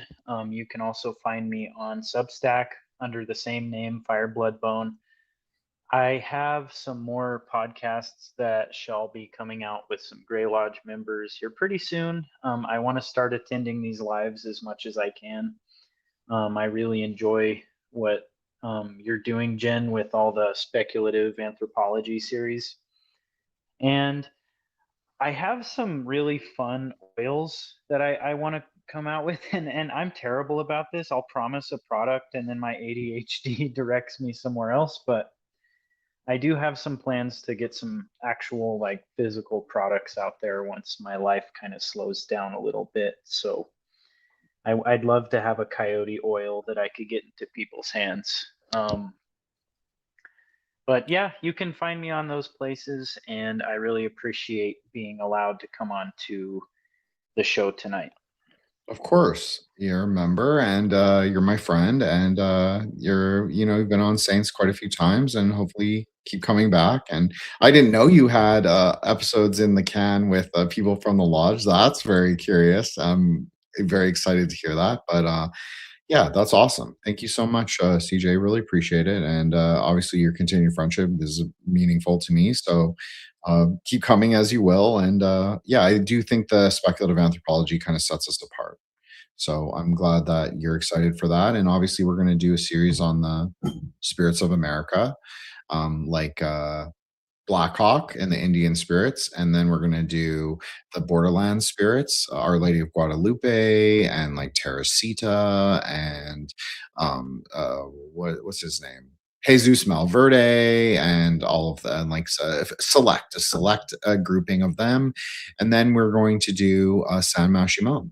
And maybe we'll do another episode on like a Venezuelan Maria Leonza sort of spiritismo, but we'll see how it all goes. They usually go great, and then but after 3 episodes I need a break, so we'll see. I'll make sure, but we'll make sure that that happens. So thank you so much, CJ. And Eros, of course. Eros had an amazing 2-part episode on the red book called Crimson Grimoire. Part 1 is out, everybody check it out, episode 98. The second part will be episode 108. I usually don't ever tell the numbers before they air, but it's obviously we recorded it in one go. So hopefully there'll be a part 3 in the future. And Eros is like one of my closest online friends and just an amazing person, amazing content creator who I've come to greatly respect and just think the world of. And thank you so much, Eros, for coming and being a part of the lodge and being a part of the spaces. And make sure you plug everything that you want to plug, your Substack, your show, everything. So appreciate it. Thanks so much for having me on. And likewise, I value your friendship a lot. And this was an awesome episode. I feel like it clarified so much for me that I see in like Eastern media. And just I dig it. I dig the spiritual aesthetic and the, I don't know. I'm gonna think about things differently when I watch those things in the future. So this was really fun. Thanks for this. You can find me on YouTube at Erosup, and you can find me on Twitter at ErosTethos. I haven't put out much recently, but that episode that we did was a lot of fun, and I look forward to part 2 and a part 3 for sure. Awesome. Thank you so much, Eros. And yes, so people like CJ, Eros, I don't know, Joshua doesn't really watch anime, but you know, he could, or video games. I know he plays video games, so we'll keep that as an option. But if any of you, any of the hosts or any people watching or any people from the lodge, they want to bring their anime questions or like have us take a crack at like interpreting certain like Shinto, Taoist, Buddhist, obviously magic or spiritual ideas, please let us know. Please let me know. Please let any of the co-hosts know because we'll tackle them. I think that's a really interesting sort of parallel that we are uniquely positioned as like a group and a show to do is these direct like interventions into Asian metaphysics. So not that we're all Asian practitioners, but that we all can approach it from our multi we have got multi-perspectival relationships with magic, so I feel like we can do a really good job and try and engage with that. And I think popular culture, obviously the whole thing of the Grey Lodge is sort of like, at least a lot of the early shows were a lot of talking about anime and looking at the canon of what I called the Aeon of the Daughter. So I think it goes perfectly along with everything that we've covered, and I'd love to do anime, so obviously listen to Threshold Saints because there's lots of anime episodes on there and hopefully more. I did just release an episode with Max Thrax, who is the managing editor of AppCon magazine, Apocalypse Confidential, which is the biggest and probably the most well-known and coolest of the online lit mags for sure. And we did Mad Bull 34, which is a OVA from the late 80s. It's also a manga series, and it's by Kazu. I'm not going to say his name properly. Anyways, it's by the guy who did Lone Wolf and Cub. So if you like Lone Wolf and Cub, you'll probably like this episode. So thank you guys so much. We did a really long one tonight, 3 fucking hours. Wow. Can't believe it. Just like the old days. This is exactly how we used to do it. Like just like blaze right through a couple hours on a Friday night Gnostic Mass. So I'm Jin the Ninja. I host a show called Threshold Saints. This is the Plus Ultra Presents the Grey Lodge Friday night Gnostic Mass Ghost Month in Review.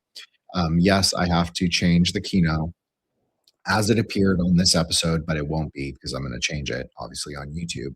But it will have Joshua updated in the credits. So everybody will know that he was here and credited, at least for the episode. I credit everyone who's a part of the lodge. So, our part of our circle, our host. So thank you guys so much. Appreciate it. Everybody have a great night. Thank you to the lodge, to Cassandra, to Frau Blucher, to Vanessa for coming. Obviously, that is what makes the show, like, that's what actually makes the show, is like everybody in discourse and dialogue and in perception with each other. So just close on saying, like, meditate, spiritual and psychic self-defense, paramount importance. Don't believe too much of what you see on the timeline, not because it's not true, but because the greatest lie can often be found in the truth. So that's a paradox. You have to resolve that on your own, in your own mind. And, try and be karmically generative and, virtuous in your own way, whether you're an outlaw or a saint. So, yeah, that's pretty much it. What else? Everybody have a great weekend. Stay safe, stay lit, and, prayers up. So keep your song offerings burning bright. And, don't forget the spirits and the ancestors and the ghosts. They exist too. That doesn't mean worship them, but it does mean that they are extant in the world, and be mindful of that. And, it's okay to offer them a little incense and a little prayer to heaven once in a while. So we'll end there. Thank you guys so much. And yeah, follow the show, like and subscribe.